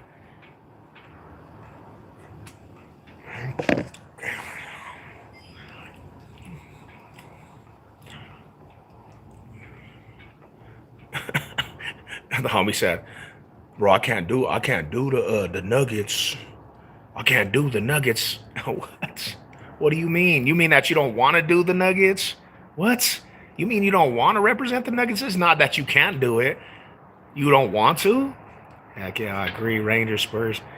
Hell yeah, homie, you have to. Come on, Marada. See? Salute to that, bro. Salute to the home team. You got to salute the home team.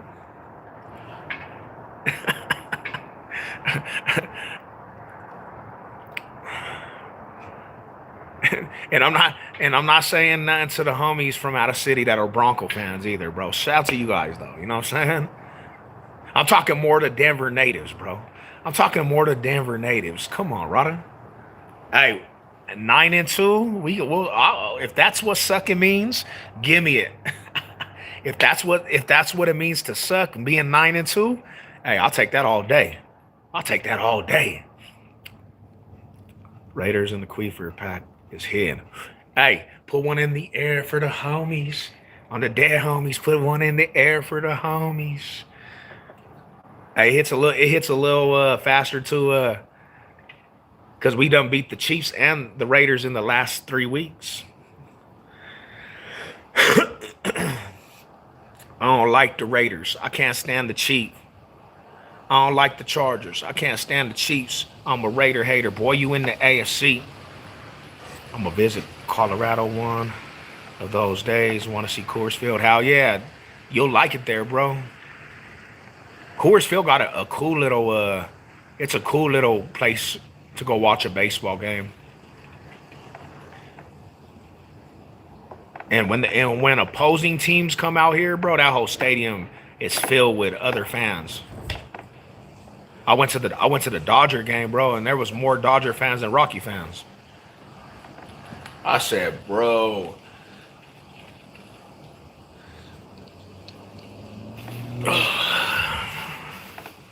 We coming for the crown.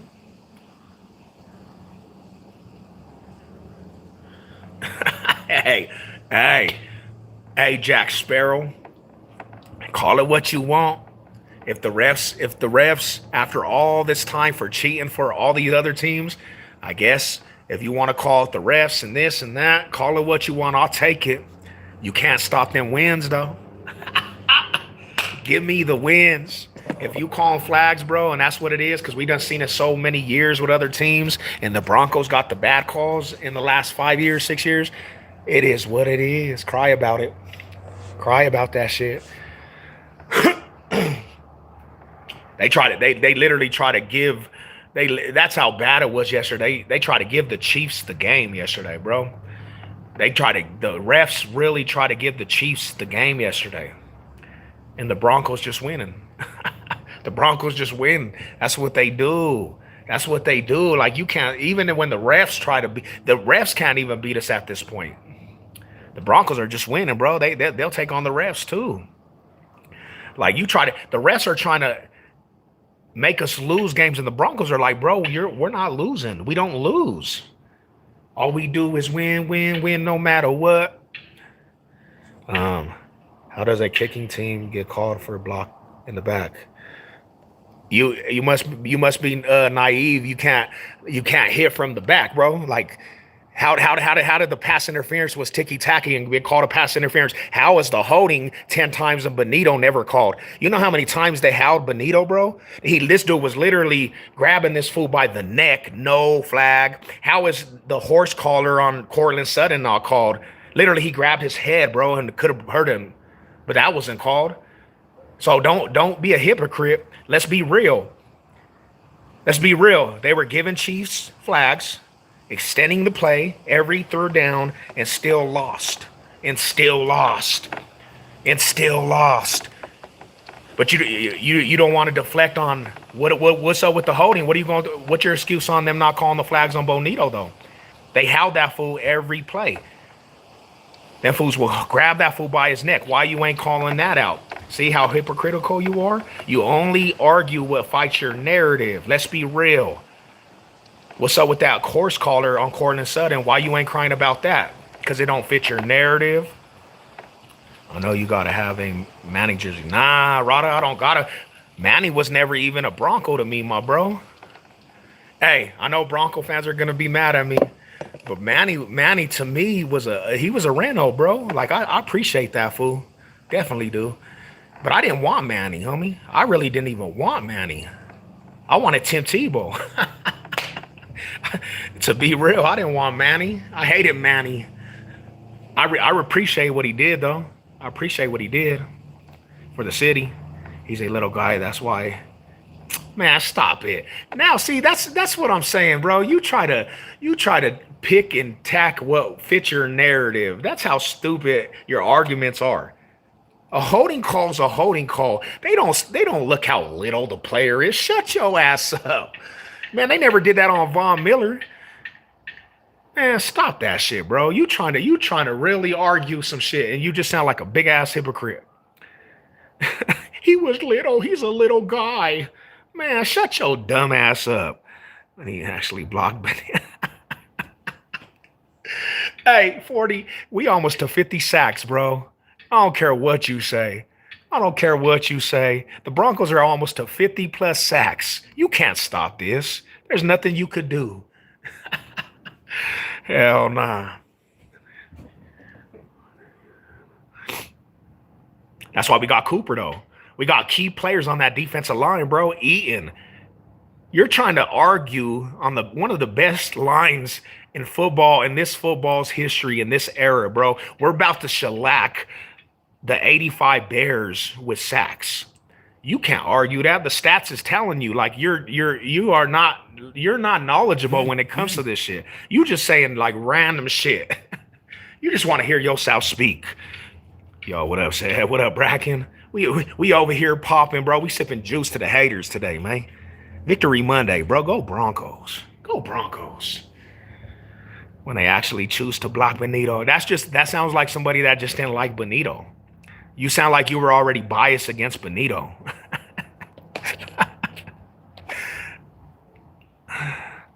Yeah, we'll leak. Oh, I'm sick still, bro. I'm getting over the sickness. I'll be ready to go tomorrow. I'll be back up and running tomorrow. We can link tomorrow for sure. I gotta try to just relax today, you know what I'm saying? I'm getting up, man. I got hit with that bug, my bro. I got hit with the sickness. It took me out of commission for the weekend.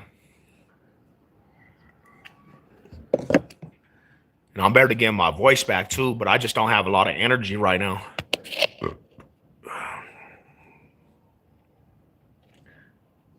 His sis baby dad is a Queefer fan now. He took the jersey off right after game. Because he ain't really a fan, Rada. He ain't really a fan. Broncos country made that fool not be a fan, my bro.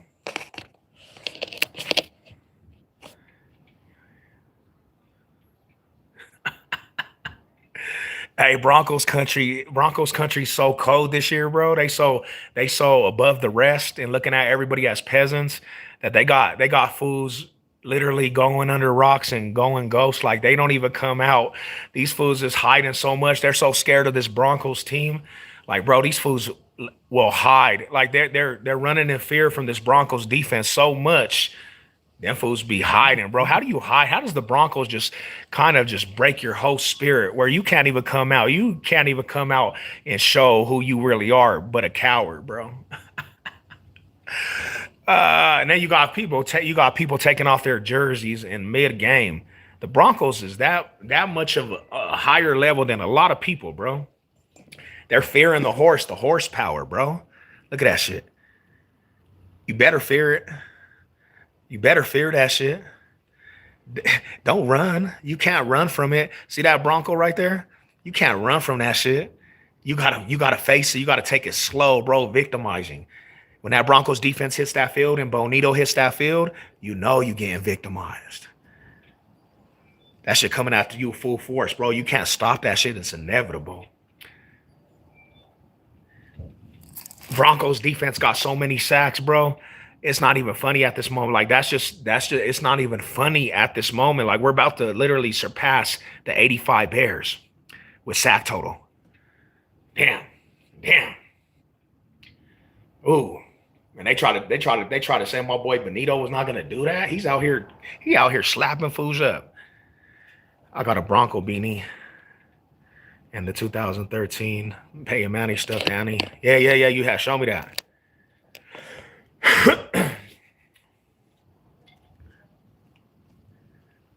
Fools like you, I don't like that. We want the crown. Hey, we want the crown. We wanted the crown, and we came to take the crown. We came to take the crown from the Chiefs yesterday, man. We took that shit. We didn't take it by peace either. We took that shit with. We are demolishing them dudes, man.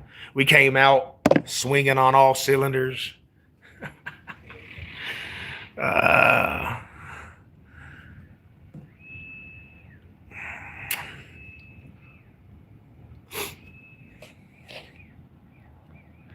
You know what's next? You know what next is coming for the Chiefs and the Raiders? Damn.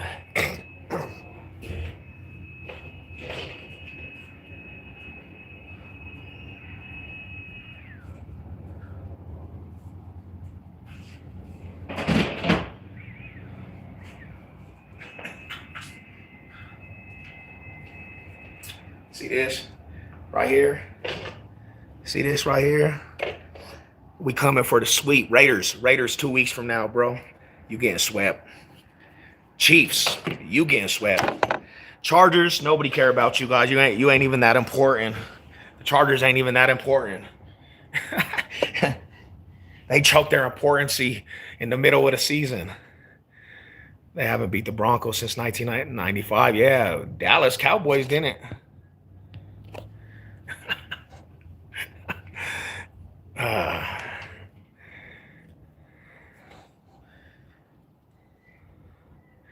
defense wins championships. That's the truth. That's very true. Very, very true.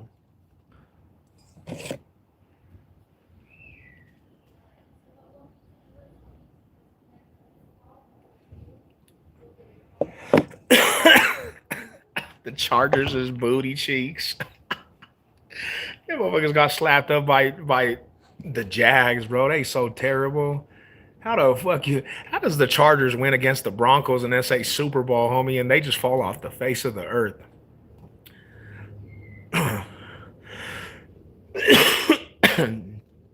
You have to be, man. You gotta be a pathetic ass team in a franchise to have a generational talent like Justin Herbert and Phillip Rivers, and no, there's not even no chance you ever win a Super Bowl. That's crazy, fool.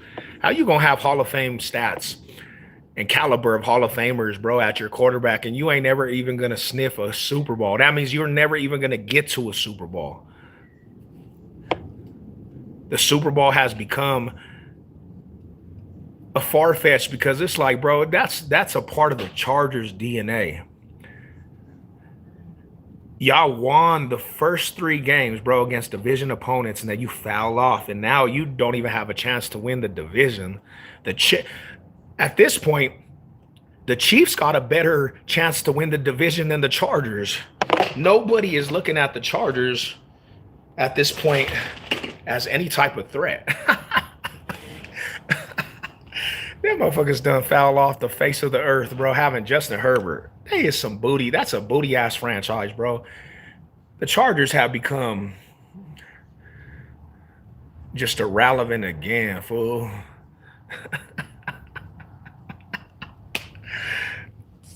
And the cool part about that is, bro, is that Bo Nix will get a Super Bowl before Justin Herbert does. Justin Herbert needs to be traded. Because being with the Chargers, bro, that fool, he gonna go down as another Phillip Rivers. Just did all that shit in the regular season just to be nobody. Because he was Patrick Mahomes' little hoe. Patrick Mahomes tricked that little dude out so many times. Justin, like that, see, that's the difference too. That's the difference between the Broncos and the Chargers, is that when we have a decent foundation, we'll overtake the Chiefs. How did the Chargers go so long with Justin Herbert, bro, and never overtook the Chiefs in anything? We only had Bo Nix in the second year, and we already overtook the Chiefs. Herbert's been in the league for how long? He ain't never won the division in this whole time. He's so trash. That fool he's such with an organization of trash, garbage, booty cheeks. Like that fool is not. There's no hope for Justin Herbert, bro. Justin Herbert's with the probably, if not the top 5 most pathetic franchises in NFL history. Look at that shit, fool. Top 5 pathetic franchises in the history of ever to play in this game. And the reason why I say that is because they had Justin Herbert and Phillip Rivers, and in that era of time, bro, Justin Herbert ain't even won a playoff game, and he's choked 27-0. And Phillip Rivers had an all-star casting around him, and he didn't even go to the Super Bowl. So that's meaningless, because you got Justin Herbert and Phillip Rivers, and they're 0. They ain't never been to the Super Bowl in a combined as quarterbacks, because it's the Chargers. It's a pathetic franchise. Like, nobody actually looks at that shit and really actually takes seriously. When they say Chargers have a chance, Bronco fans just laugh at that shit. Like, fool, why you even get these fools' hopes up? Because you know in the middle of the season, they're going to do a Charger thing, and they're going to shellac and crumble. And now they're behind the Broncos again in life. In life. How you let Broncos get a quarterback and now overtake you for the throne? At least the Chiefs won some championships. I could say that. Chargers, you definitely don't have no hope now. There's no hope for you at all. Because now you got Bo Nix running the thing. You ain't never going to win a championship with Patrick Mahomes in the division. So you don't have no chance. My arms are still sore 3 days after the workout. Hey, go hit him again. It's a perfect day for you to go hit him, homie.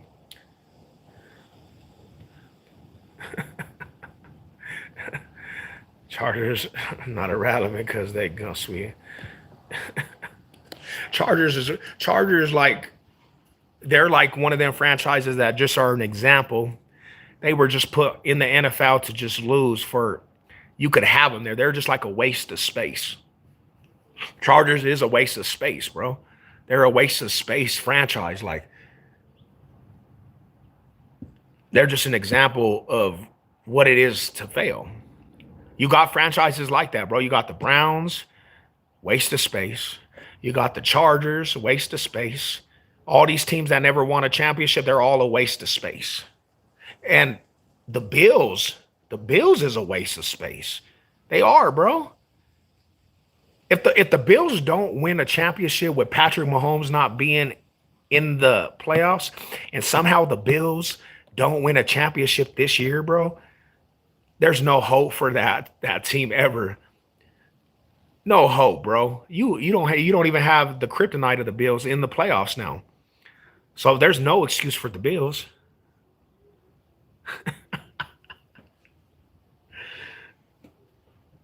Imagine being a waste of space. Imagine being in a waste of space franchise. So you know this team right here. We've been doing this shit. We've been winning shit forever since I was a kid. See this right here? We are the true definition of what winners are. You got franchises like the Chargers, bro. They will always be just a waste of space in the NFL. And their fans, bro, like I know some real Charger fans. Like shout out to them fools. But you know them fools is doing you wrong, man. Y'all need to just come realization, bro. You might never experience anything nice. You might never experience anything nice, Charger fans.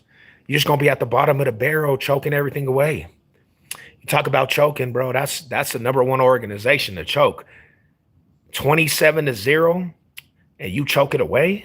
Come on, Justin Herbert. You are booty cheeks. You is booty cheeks. And they tried to bail the Chiefs out yesterday. They did, mommy. They tried to bail the Chiefs out. We played against the refs and still won.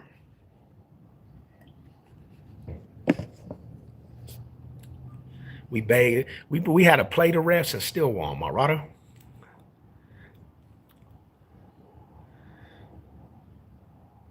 And that's how you know you have a good ass team when you're facing the refs. When you're facing the refs and you still win? How do you stop that? How does the league stop that?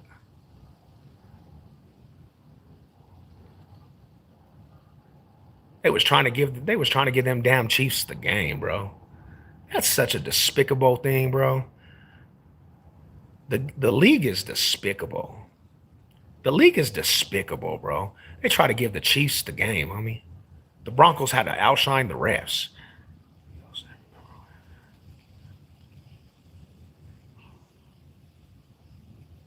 Lames, bro. Trash. See, that's what I'm saying. They try to flag us for everything, bro. They was trying to give them fools the game, bro. And Broncos had to prevail, and we did. We did. And now we here with the victory. And I'm about to watch Nick Wright cry his little eyes out. Yeah, they did, my homie. Hell yeah. They try to give them fools the game. They gave that, yeah, that's trash.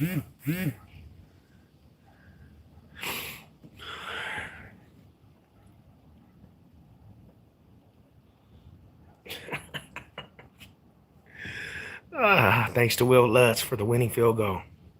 He's money, bro. Yak him.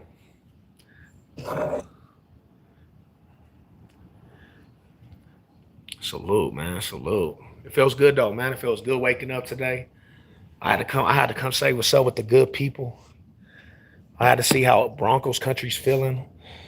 I appreciate all the real Bronco fans out there. Salute to all you guys that support. Mall high salute to the riders out there, bro. The real ones. The real ones. Salute to them haters that made the Broncos great again. Salute to all the haters that gave the Broncos an extra fire. Salute to you guys for bashing the Broncos, and the Broncos heard that shit. It's all because of you guys. You guys got to thank yourself. If you don't like what's happening right now, y'all need to slap your own self. Backhand yourself. Go play in traffic because it was all you. You're the reason. Look at yourself in the mirror today and say, we're the reason why the Broncos are actually doing good because we hated a lot. Now, if you hate it then, you really gonna hate what's coming next. If you don't like what's been going on lately, you really gonna hate what's coming up next. Stay tuned. Stay tuned. Stay tuned, little buddy. Stay tuned, little buddy. Don't go nowhere. I keep that same energy. Bro, on the last drive. Can we say the clutchest quarterback in the fourth quarter ever to play the game? Nah, I can't give him that. I can't give him that label because John Elway was the comeback king. But Bo Nix, bro, that fool's special. He's the most clutches I've seen in this era of football, Rada. They're always hating, bro. Let them hate. We flying high. We flying. Hey, they've been hating this whole season, bro. And we've been just slapped. We have a chokehold on the division now. Like all the haters, we just got them by the neck. Like, chill your little ass out, bro. Oh, we can't even hear you. Put on the muzzle. We put them in a chokehold, homie. They can't. Damn, bro. I don't even know what happened, man. I don't even know what happened. You're like bugging, man. They kicked me out, man. See, the haters try to kick me out. They try to kick me out, bro. They try to kick me out. Them fools didn't like the org. See, they mad because the Broncos are winning too.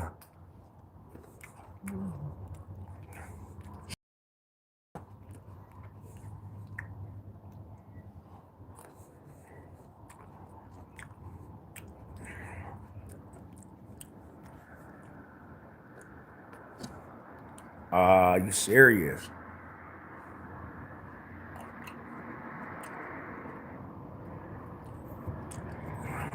I don't know what happened. It just went dead. I really don't know what happened.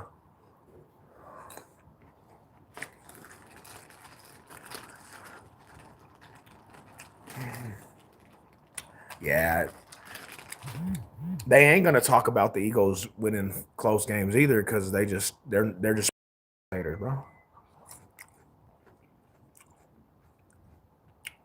We know there's a lot of hypocrites in this league when it comes to talking about the Broncos. It's just a thing that we're used to as Broncos country. A lot of hypocrites. We'll take it though. We don't need nobody's love. We don't need nobody's. We don't want people to back us up now either. We don't want people to back us up. We did this shit alone, and we'd rather be alone when it's time to battle.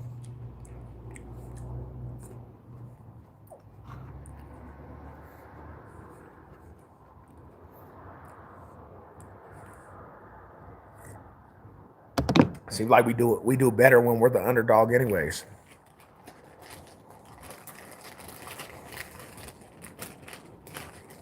We like it that way. We like when fools doubt us.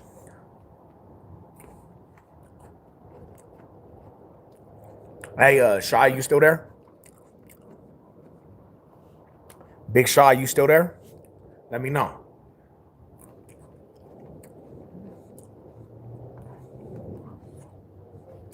My live messed up.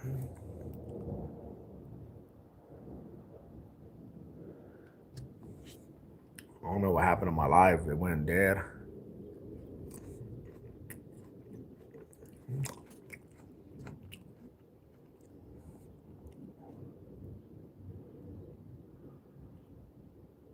I had already said this. I said this, bro. Like yesterday was the first operation we had to do this season is dethrone the Chiefs. That's a good start. We did it. We're dethroning the Chiefs, bro. We have if the Chiefs lose 1 more to 2 more games, homie, it's solidified for us. If the Chiefs lose 2 more games, it's solidified for us. We won the division. And they're on the verge of not even making the playoffs. So thanks to the basically the nail in the coffin that Broncos country really started, but the Eagles really started the dynasty, crumbling of the dynasty. The Eagles started that from the Super Bowl. Now everybody got the blueprint.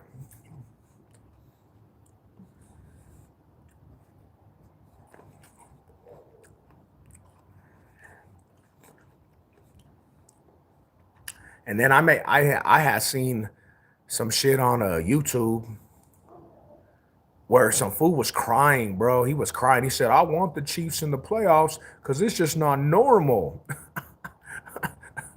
Shut the hell up. Nobody wants to see the Chiefs in the playoffs no more, bro. It's just not normal.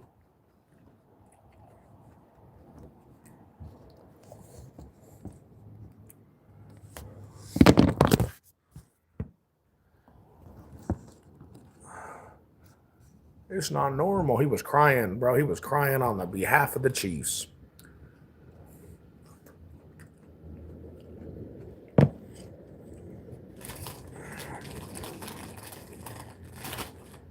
Like, damn, fool. They're big boys. You don't gotta cry from them dudes. The NFL world would be a little more happy if the Chiefs don't be in the playoffs. Because nobody wants to watch that shit again. Nobody wants to watch that all the time. Yeah, they're done if they lose by the Colts in Houston. You might as well. There's no way they're actually. I don't see them wrapping up. I don't see them wrapping up the schedule and being able to get in the playoffs.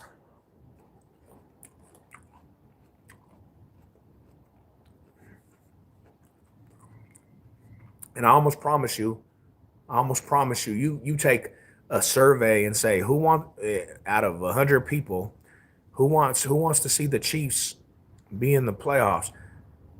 I'm pretty certain, bro, about 95% of people, 90%, 95 would say, bro, now we want to see some new games.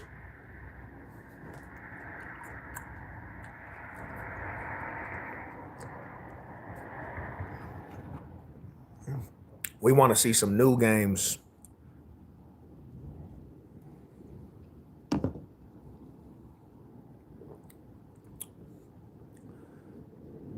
The playoff run would be a little more would be more exciting. I'm just recouping, bro. I got a little sick since Thursday. I was hella sick over the weekend. I just been resting it up, homie, and I got to get back to normal scheduling tomorrow. So I'm just trying to rest it up, not doing too much. I felt awful over the weekend. My energy level was so down, bro. And I don't usually get sick because I stay pretty healthy, but when I get sick, bro. And I felt awful, homie. I didn't have no energy. My body was aching. I had all this mucus coming up from my chest. And almost. But you know where I think I got that from? You know where I think I got the sickness from? You know what it is. Let's go Broncos. That's what I'm talking about. Love the energy of people today, man. Come on, man. Turn up. Everybody. Let it be known. Let's go Broncos. But you know where I think I got sick is because last weekend I went to the Raider and Bronco game and then was out and about all weekend. And I was drinking a little bit. Well, I drank quite a bit over the weekend, bro. And I don't usually do that. Cause that's not like my get down, bro. I usually stay in the gym and stuff. And then I don't know what it was, but like Tuesday, I ate all kinds of spicy food, homie, and I started getting like acid reflux, and it turned into like a mucus and As soon as Thursday hit and Friday, I was out of commission, bro. I was out of commission. Fully just. So I'm resting up today. What you got going? What you want, my homie? What you got going today?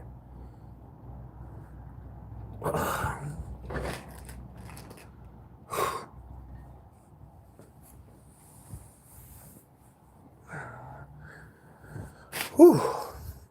Plus,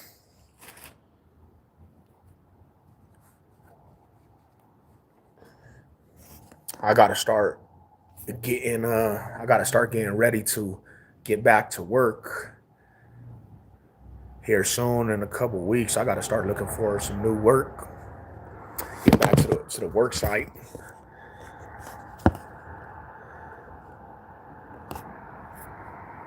Cause holidays is coming up and I got some shit I gotta do for the holidays, and you know how it goes with the holiday season. I gotta get back to some money, get back to some bread. Oh damn. I gotta put this vintage together for my sis. She got like 10 pieces. Damn. Okay. Hell yeah, man. Nice. Where'd you get it at? You gonna put it together for the sis? I mean, it's a nice day to do some different things out, you know. It ain't too. It's not too cold. Hey, you know what I've been tripping on? And they said this is the first time that we haven't got a snowstorm out here in Colorado, and up to November, homie. It's about to be Thanksgiving, and we haven't even 100 pieces. Damn, we haven't even got a snowstorm. And usually in the past, we done had like 3-4 snowstorms by this time. And we haven't got a snowstorm this year.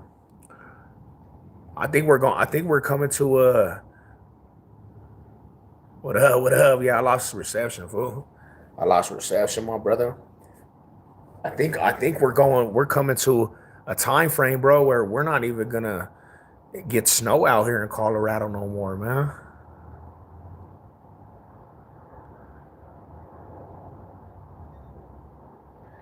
Shit, when I look at the schedule, schedule, bro, I only see us maybe losing another game, homie. To be honest, when I actually look at the rest of the remainder of the schedule, I only could see the Broncos maybe losing one more game, and that's going to be to a division opponent. But I don't think we lose to anybody else. Yeah, I don't think we lose to anybody else. I think it's going to be a division opponent just because of the division. You know what I'm saying? It might be to the Chiefs or the Chargers, bro, to be honest. But by that time, bro, we'll already have pretty much the division sold up. I don't see the Chargers getting any better. And the Chiefs, they're kind of they're not going to win the division. So the Broncos can afford to lose a couple more games, but the way that shit's going, bro, I don't see them losing at home. They'll be undefeated at home. And I think if we do lose, it might be to the Chargers or the Chiefs. No running game. We'll catch up quick. Yeah, it's all good. It's all good. We for the most part, bro, you know what I'm saying? They did their thing yesterday. We ain't tripping. Cause McLaughlin, I honestly thought that he was gonna be a starter. You know what I'm saying? I actually like his little play. You can use him out the backfield. You can use him as a receiver. You can use him like Derek Sproles. Yeah, you could throw it to him, bro. He's quick. He adjusts as quick. He hits that hole pretty fast, so I'm not even tripping. Dobbins is, though, man. That was the dog right there, bro. That was the dog. I don't know, bro. I just think that the division games are the hard ones, you know. But I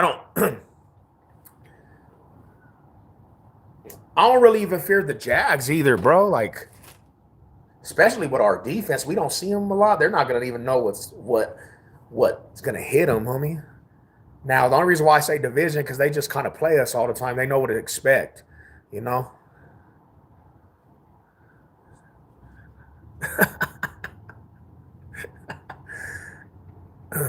We ain't too worried about Sparrow, bro. He's at the he already called the season like 2 games into the season. He said the Broncos were gonna be last in the division. So you can't really look at what Sparrow's saying, bro. Don't get too mad at him. You gotta just like put a laughing emojis and laugh at him. Because right now, every narrative he's put out in the last 2 years, it's literally backfired in his face. You know what I'm saying? So you can't really take what he says. He's not really knowledgeable too much. You know what I'm saying? So you don't gotta trip off what he says, bro. Um, who? You know what I say. You know what I say is that I really honestly said that they wouldn't go to the Super Bowl this year. I said next year.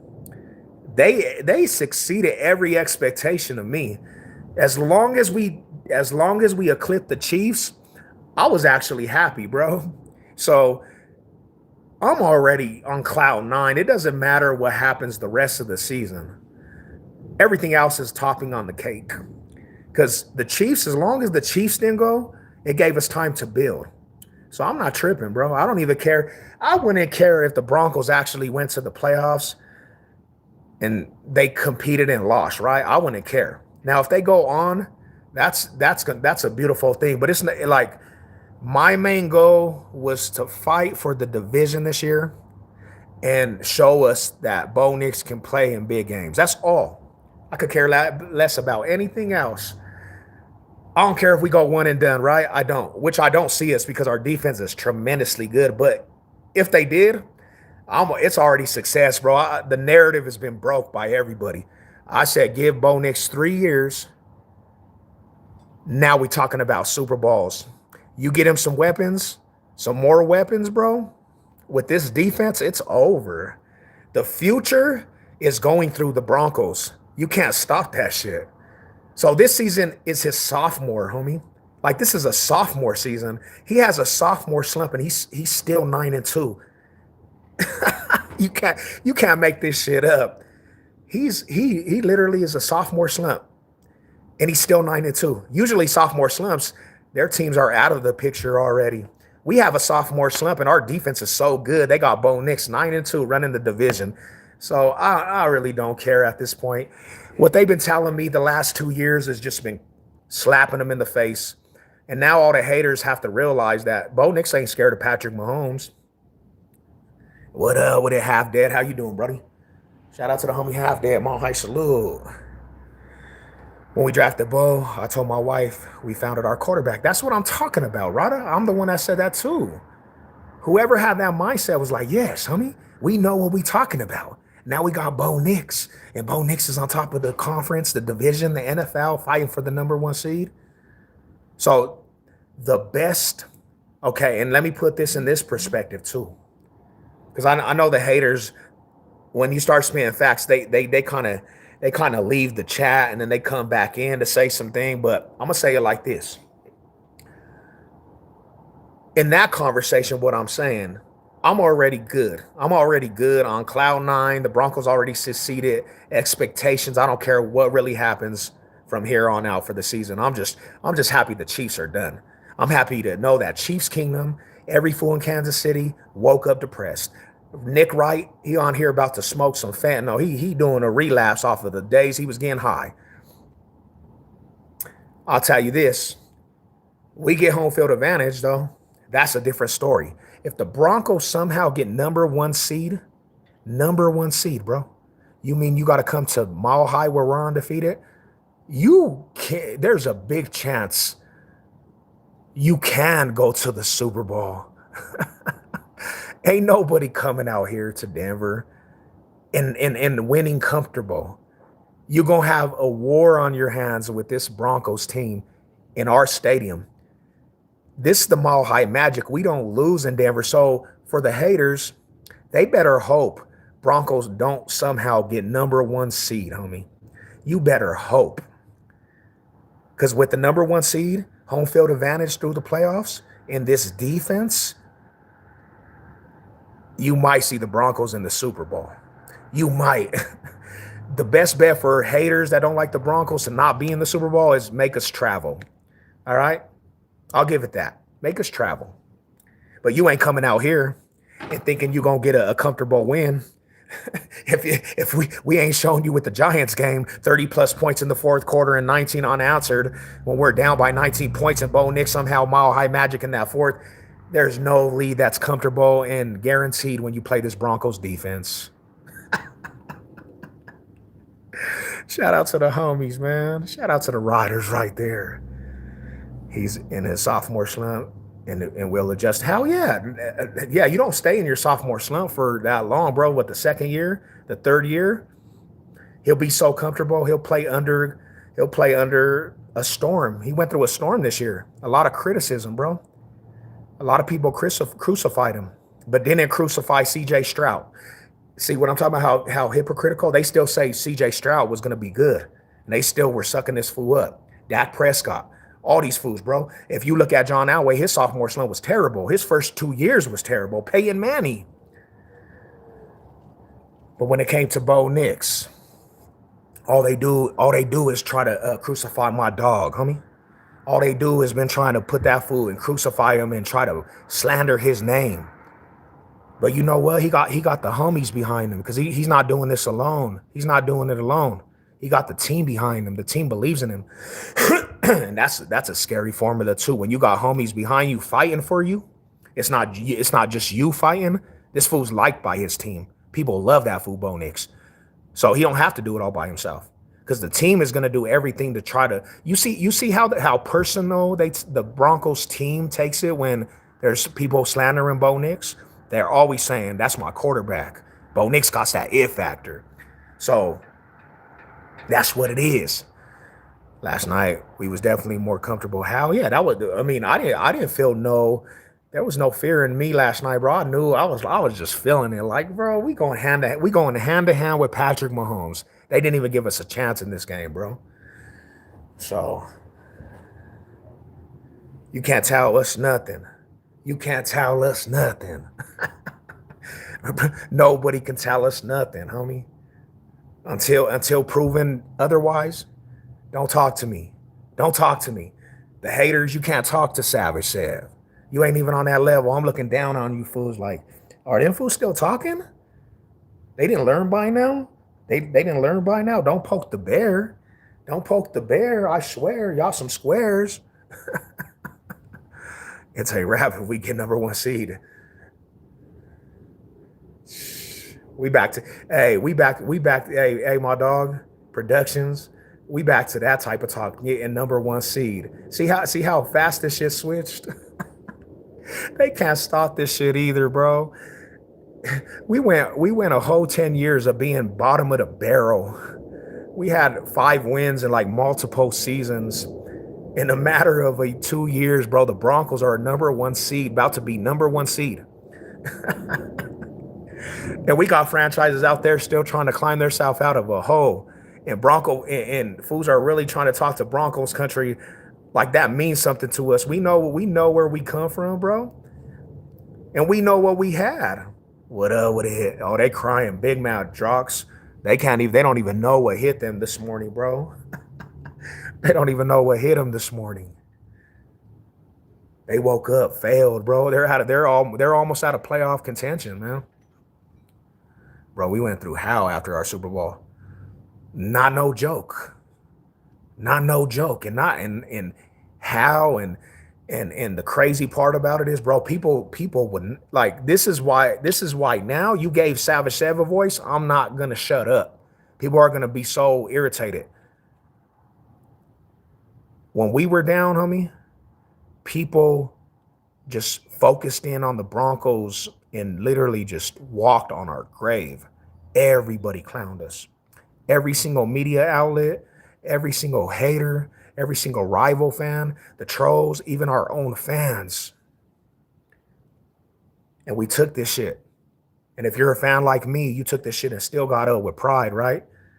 And there was nothing I could say really, but I still would go to war and people laughed at me. These fools were like, bro, you root for a sucky ass team. Why are you even talking? because it's Broncos, homie. You ain't never gonna get me to stop talking. And I had to go to war with division rivals teaming up. I remember when the Charger and the Raider fans was teaming up against me, laughing at Savage said, bro. I'm coming on camera like this after getting smacked up from Miami, bro. 70 plus points on this Broncos team. Coming out like, damn, fool. I had a show right after, and we had to come talk about why we let the Miami Dolphins put 70 plus points on us. So to see it switch, and now we got the fire, and for this whole season, we haven't got credit, even when we're winning, it's still, we're frauds and fraudulent. And then we beat the Chiefs, and nobody can say, really, we're fraudulent no more, because we heard that the Chiefs were going to slap us up. And we went over there and we took care of business. And we've been taking care of business all year because of this defense. You can't tell us shit. You can't tell a person like me shit, because I'm just going to laugh. And I don't even hear the hate no more. The hate is just one of them things that just bounce off of me right now. You couldn't talk to me about football, because I'm gonna tell you, we got the best defense, and you guys don't compare to us, bro. We got the best defense in the league that's gonna literally terrorize your team. So all the hate just goes in one ear and just goes out the other, and I just laugh because I'm like, bro, you're not Broncos though.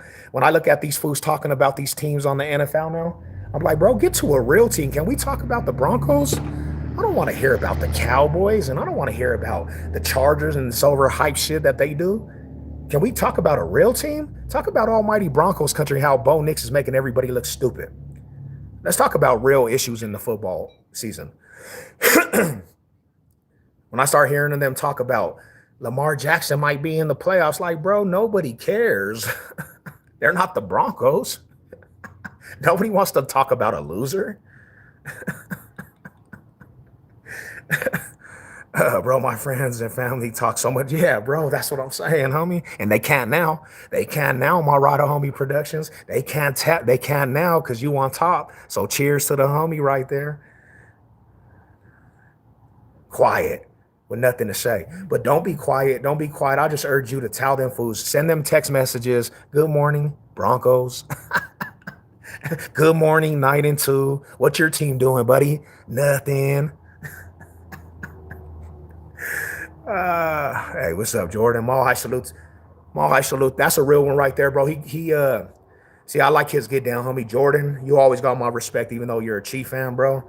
Because you gave congratulations on a post. That's real, homie. Because he been around this platform as a Chief fan, and he's held it down, and he's still here. And I only can respect that shit. So there's no bad will towards you, bro, and you gave credit. I appreciate that shit, bro, because there's not a lot of Chief fans that are doing that right now. But I appreciate you, homie. You know what I'm saying? Hey. Yeah, man. Hell yeah, man. And they deserve the title, bro, because they've been fighting their ass off, homie. You can say what you want, man. You can't say the Broncos haven't been fighting their ass off, bro. They literally fighting for these wins. They never ever give up and waver, bro.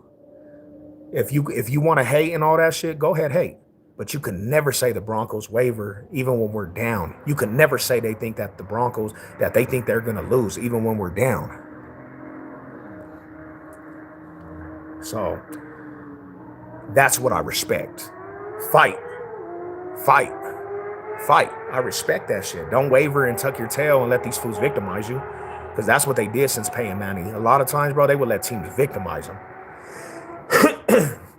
They give Joker the same treatment. He dropped 55 points last week. Yeah, we Colorado based, my homie. They don't like Colorado sports, but we making everybody pay. Look at the Colorado sports scene, bro. Avalanche, Nuggets, Broncos. We on top in all sports. You can't tell us shit. I'm sorry to say. Let's talk about Joker real quick, right? Bro, he doesn't even look like he's playing in the game. It's so easy to this dude. This fool just doing shit that's just miraculous. He ain't even really trying, bro. He ain't even trying. He's out here just these fools that are second best in the league, bro. He's out here terrorizing these dudes. I don't even know how he does that shit. I don't even know how he does half of the shit he does. And what you did, what the NBA did, what messed up, they let that fool get another big body and help. That bench, you can't even just shut down the bench. These fools are scorers too. These dudes are scorers too. Like they're gonna score. They're gonna hit threes. I was watching because they showed a stat when Joker's not in the rotation, bro. The bench last year was getting dominated. Not this year. Them bench shooters, bro, and them fools that come off the bench, they're actually producing also. They're contributing to the team, and that's how the Nuggets won the first championship, bro. They had shooters on that bench. Bruce Brown being back, homie, he should have never left. He's back. He's back home.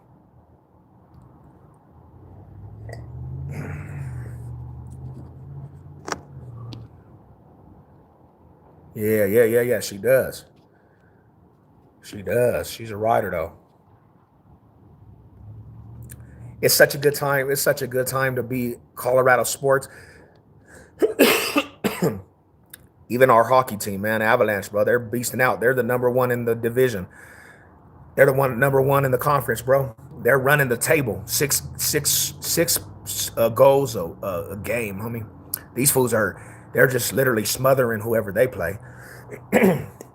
So now we get to talk about who's going to win that championship first out of Colorado, bro. Who's going to be the team to win the championship? For the Broncos, the Nuggets, or the Avs? And right now, I think the Nuggets, like I said. Somebody said Broncos, but I think the Nuggets are going to be the first one to win the next championship in Colorado. But we actually might in the next 3 years get all the teams to win a championship. Colorado sports, where my Radas at, fool? Where the homies at? Yeah, that's good. That's a good feel, fool. That's a good feel. Box State business. Box State business. I honestly think, like, I'm not going to stay on here for too much longer, but I honestly think Buffalo Bills, I think this is this since Patrick Mahomes is not in the playoff race, and that's been the Buffalo Bills' kryptonite. I honestly think Josh Allen, this is really probably his year, bro. I think this might be the best chance he gets. If he can't get a championship in this scenario, I just don't think he'll ever get a championship.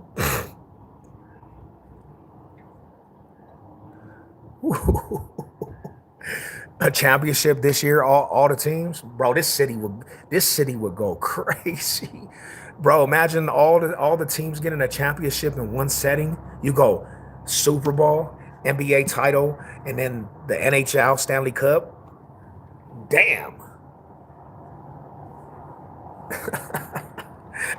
This city would erupt, bro. This would be this for a whole time frame of months. It would just be a big old party out here. People would lose their minds, bro. I think this is the first time in my life, bro, that all the teams actually been the top of the whole thing. All the teams, they're all on top of their conferences and divisions.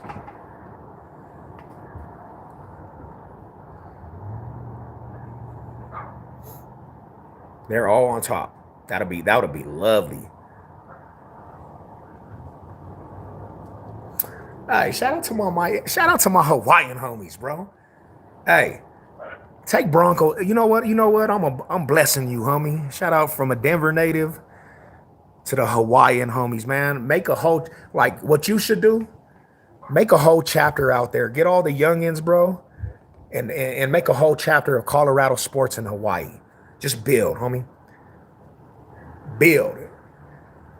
root that chapter over there in Hawaii, my brother. That's what's up, Hawaii. I didn't even know they watch sports, my bro. That's dope. Okay. We got some Hawaii Radas out there, man.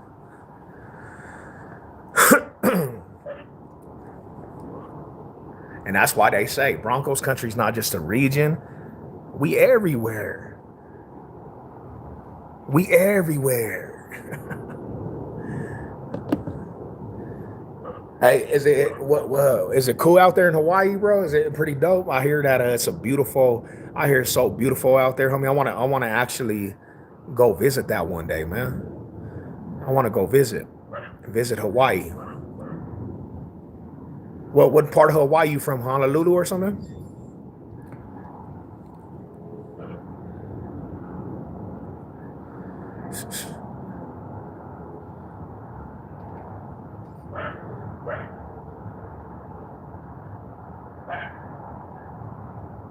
Damn, fool. Do you guys have the risk of like volcanoes all the time or something? That's what I heard, man. I heard that there's a lot of volcanoes. But that's kind of dope, homie. That's what's up. That's tight. I would like to go visit that one day, homie. I think me and my wife definitely that's the thing on our bucket list is to go visit Hawaii. And I heard them fools out there be out there activated, homie, with some gangbanging. I heard them fools was over there tripping. Oh, okay. I heard them fools be gangbanged out in Hawaii, homie. What is it? Is it like, would that be considered like the Tongans and Samoans and all them fools, right? That would, huh? The Tongans, the Samoans, Polynesians.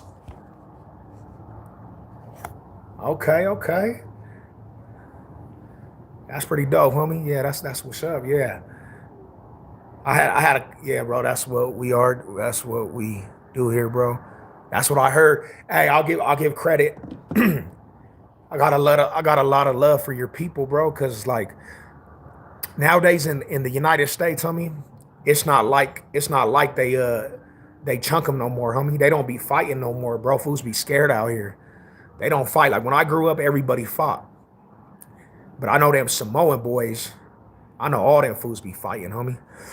I had a couple Samoan partners from I wonder if they were from SOS or they was from some Hawaiian North Shore. They was from North Shore, my bro. And they fought. Them fools was some bangers, bro. Like the Tongans, they was some fighters too. Like they got it in. You know what I'm saying? So it's always respect. Definitely respect for them fools. We learn at a young age, bro, you gain your respect. Hell yeah. And that's how it's supposed to be. You know, that's kind of how I grew up too. Me and my brothers and all of us, we grew up fighting, homie. And we, to be honest, bro, we literally fought each other. Friendly fades. And if we had a situation with one of our relatives, hey, homie, come to the backyard. And you would fight for the respect, homie. You know what I'm saying? That's how we grew up. But out here, homie, even out here in Denver, homie, even out here in the state, nobody fighting, bro. There ain't nobody fighting. If you get in a confrontation with somebody, they're pulling out a pistol. That's just that. Like, that's why, like, I always say, homie, like, the day and age is soft, homie. This day and age is hella soft.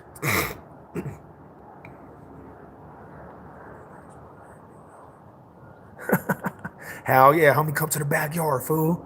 Come to the backyard, give me my friendly fade. And then drink a beer right after, homie. Dap up and drink a beer right after. That's kind of how we grew up, my bro. Like,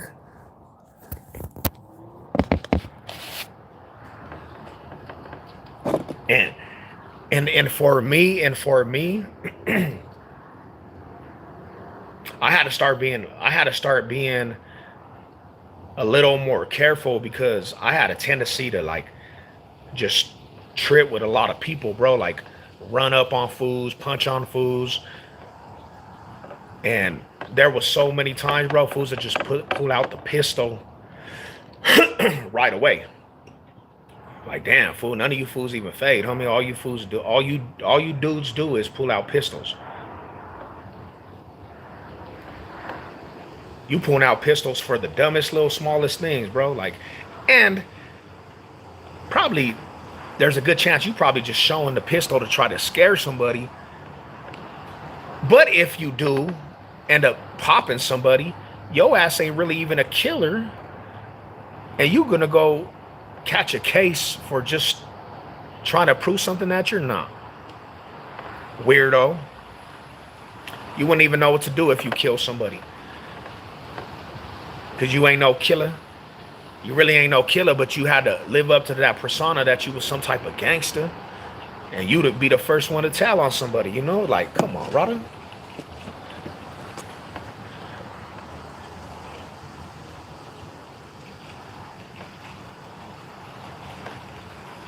Hell yeah, homie.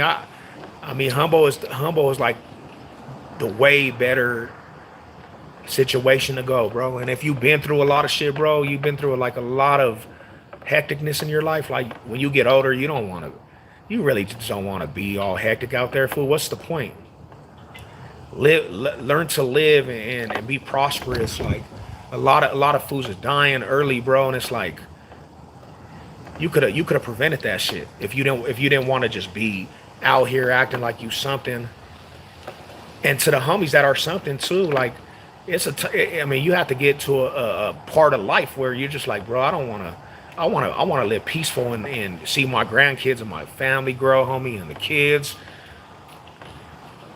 40, 50 years old, bro, like that. If you made it that far and you've been in the streets, you really have a right to actually just live life peaceful. You get that right, you know, especially if you got a good report card. Like you get the right, homie. You ain't got to do that. Like, don't feel guilty because the hood, loyalty to the hood. Like, you don't got to feel that way, homie. You already fulfilled your duty. You know what I'm saying? Like,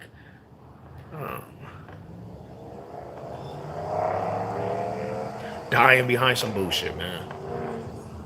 Look what I'm like. I know I'm doing this live, but look, I'm just looking at my view right now, bro. I'm just looking at these trees and look how beautiful that sky is, homie. I got a good family. Look how beautiful that sky is, bro. Gosh, homie, this is beautiful Colorado right here. I'm out here watching the nature, bro. Sipping a cup of Joe with the community, talking to the people that are about something, bro. Seeing what's up with everybody, man.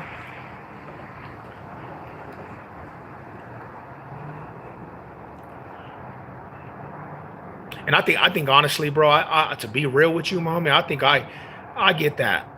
Like I get that after prison though. Well, I can't say right after prison, but I think prison just kind of de-energized me with just not being able to be humble and being peaceful. I didn't like that. I honestly didn't like that feel in prison, bro. You always just had to have this chip on your shoulder. You couldn't really show happiness in there. You couldn't show peace. You couldn't be humble in there. You always had to have this chip on your shoulder and watch and just see who was tripping and who was plotting. Like that shit wears you down, bro. I went almost 8+ years of just always being like that, homie. A lot of stress in the shoulders, like, damn, homie, some shit popping off. Who's this fool? He plotting? Who's these fools, homie? They looking too long, like, oh, these fools about to try to get you, homie. War on the yard, like, and doing that shit and following following the craziness of the yard, homie. Program time. That's why I think I like to be humble now, homie, and just chill. But then again, I go back into the old mindset sometimes, and I start acting a fool out here too. And I'm working on that shit too, because it's like sometimes I just get in the zone, homie, and I'll be peaceful for a long time, and then all of a sudden the Sevlo comes out, or I'm feeling some type of way because I'm out in the community, and then all of a sudden I just get to acting up.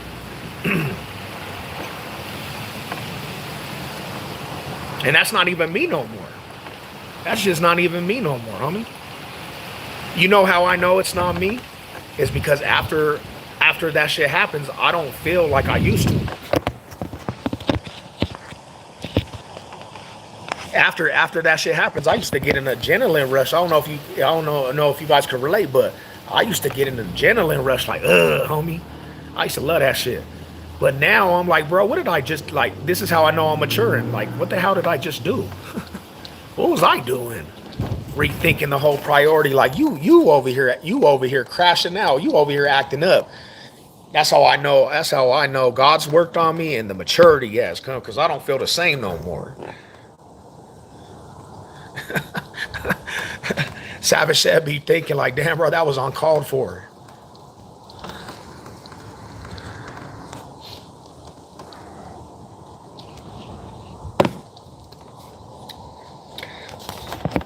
I used to get out there like I was town, bro.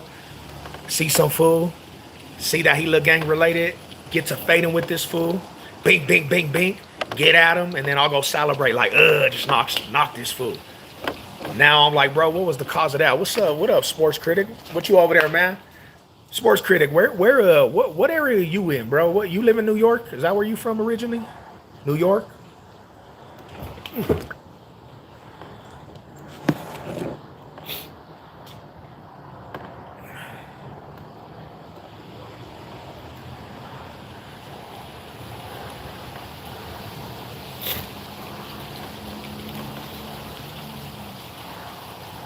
Oh, you in Florida? Okay, okay. Shout out to the homie. So you catch that game yesterday? You get the games out there?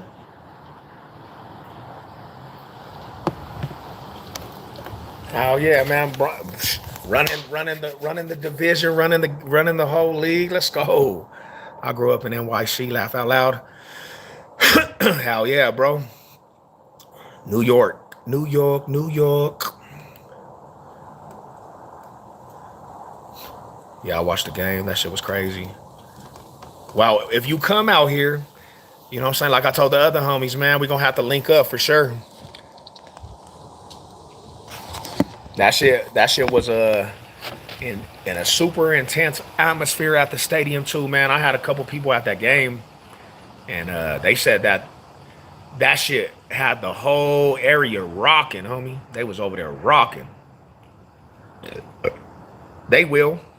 If they lose a couple more games, they're out the playoffs, my brother. If they lose a couple more games, they're out the playoffs for good. They can't afford to lose. They really can't afford to lose this game coming up.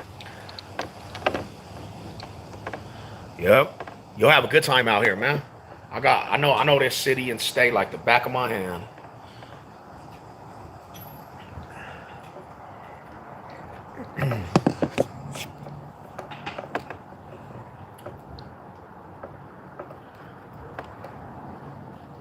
I know the city and state like the back of my hand, bro. I'm like the GPS out here. Yeah, I was born and raised, man, Denver General, baby. And the reason why I say Denver General is because people call it Denver Health now. But the real Denver natives, like the real ones, they ain't never gonna say Denver Health. They gonna say Denver General. I'm from Denver General. That's where I was born and raised. And it's only, yeah, Denver General's only like 10 minutes away from the stadium if you're driving. It's not too far. You know, I was born in the 80s, homie, in the east side of Denver. Born and raised out here.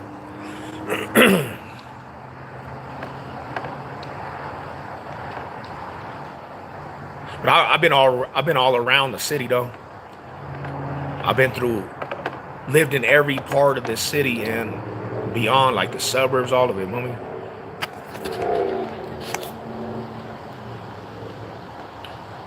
But one thing about Denver Metro now is that it looks totally different than when I was growing up. When I grew up, it was a whole different feel out here because Colorado became a destination for everybody. So everybody moved out here. Now look at this. This is, I mean, it gets cold, but it's not like New York cold. It's not like Chicago cold. This is what we're having in the middle of November right now, bro.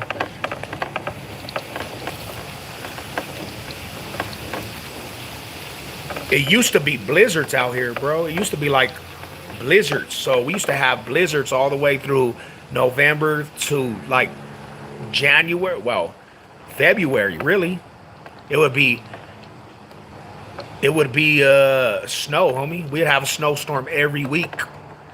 And we haven't even had a snowstorm this year. Not one snowstorm, bro. So times are changing. Times are changing because I'm not used to it not snowing, because usually we do get snow. We usually get the first snows by Halloween.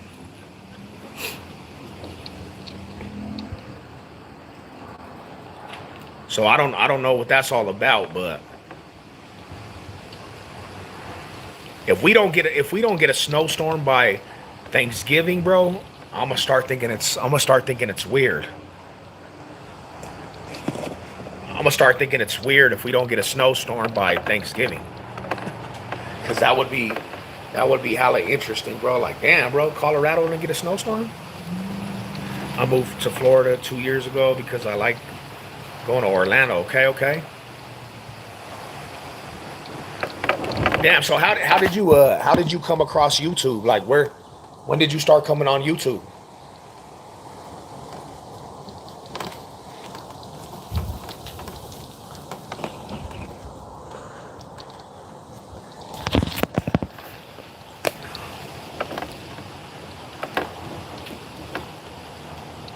Oh, 2019. Okay. And you knew Kobe and them, or you just came across them because of the sports community you guys are in? Yeah, those are some good little dudes, man. Those actually, I dig them little dudes. They're pretty cool. You guys got a little community over there, and I could respect that little community. You know what I'm saying? Because they always been, you know what I'm saying, representing for sure. And it was kind of interesting because I came across all them dudes on different time frames, and then they were all in the same community when I came across, and basically they all represented the Broncos from different cities and states. So it was cool, man, to see like the regions of Broncos country. And they had a good little community, bro. So I pushed it like, yeah, man, y'all definitely need to push this all together.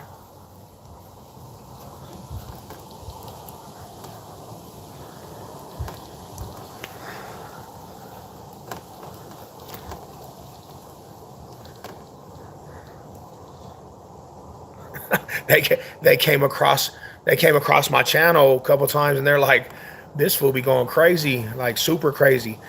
And you know that fool Snake Beast, the other little dude that be sometimes around them fools. I had actually called him out on a video. That's how I even met that dude.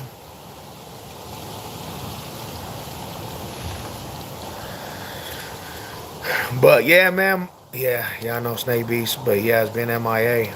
Nah, he still got the channel, my brother. He posted up today. But I think he goes by, I honestly think he goes by something else now. I think he goes by a whole total different name. And he does a lot of TikTok now.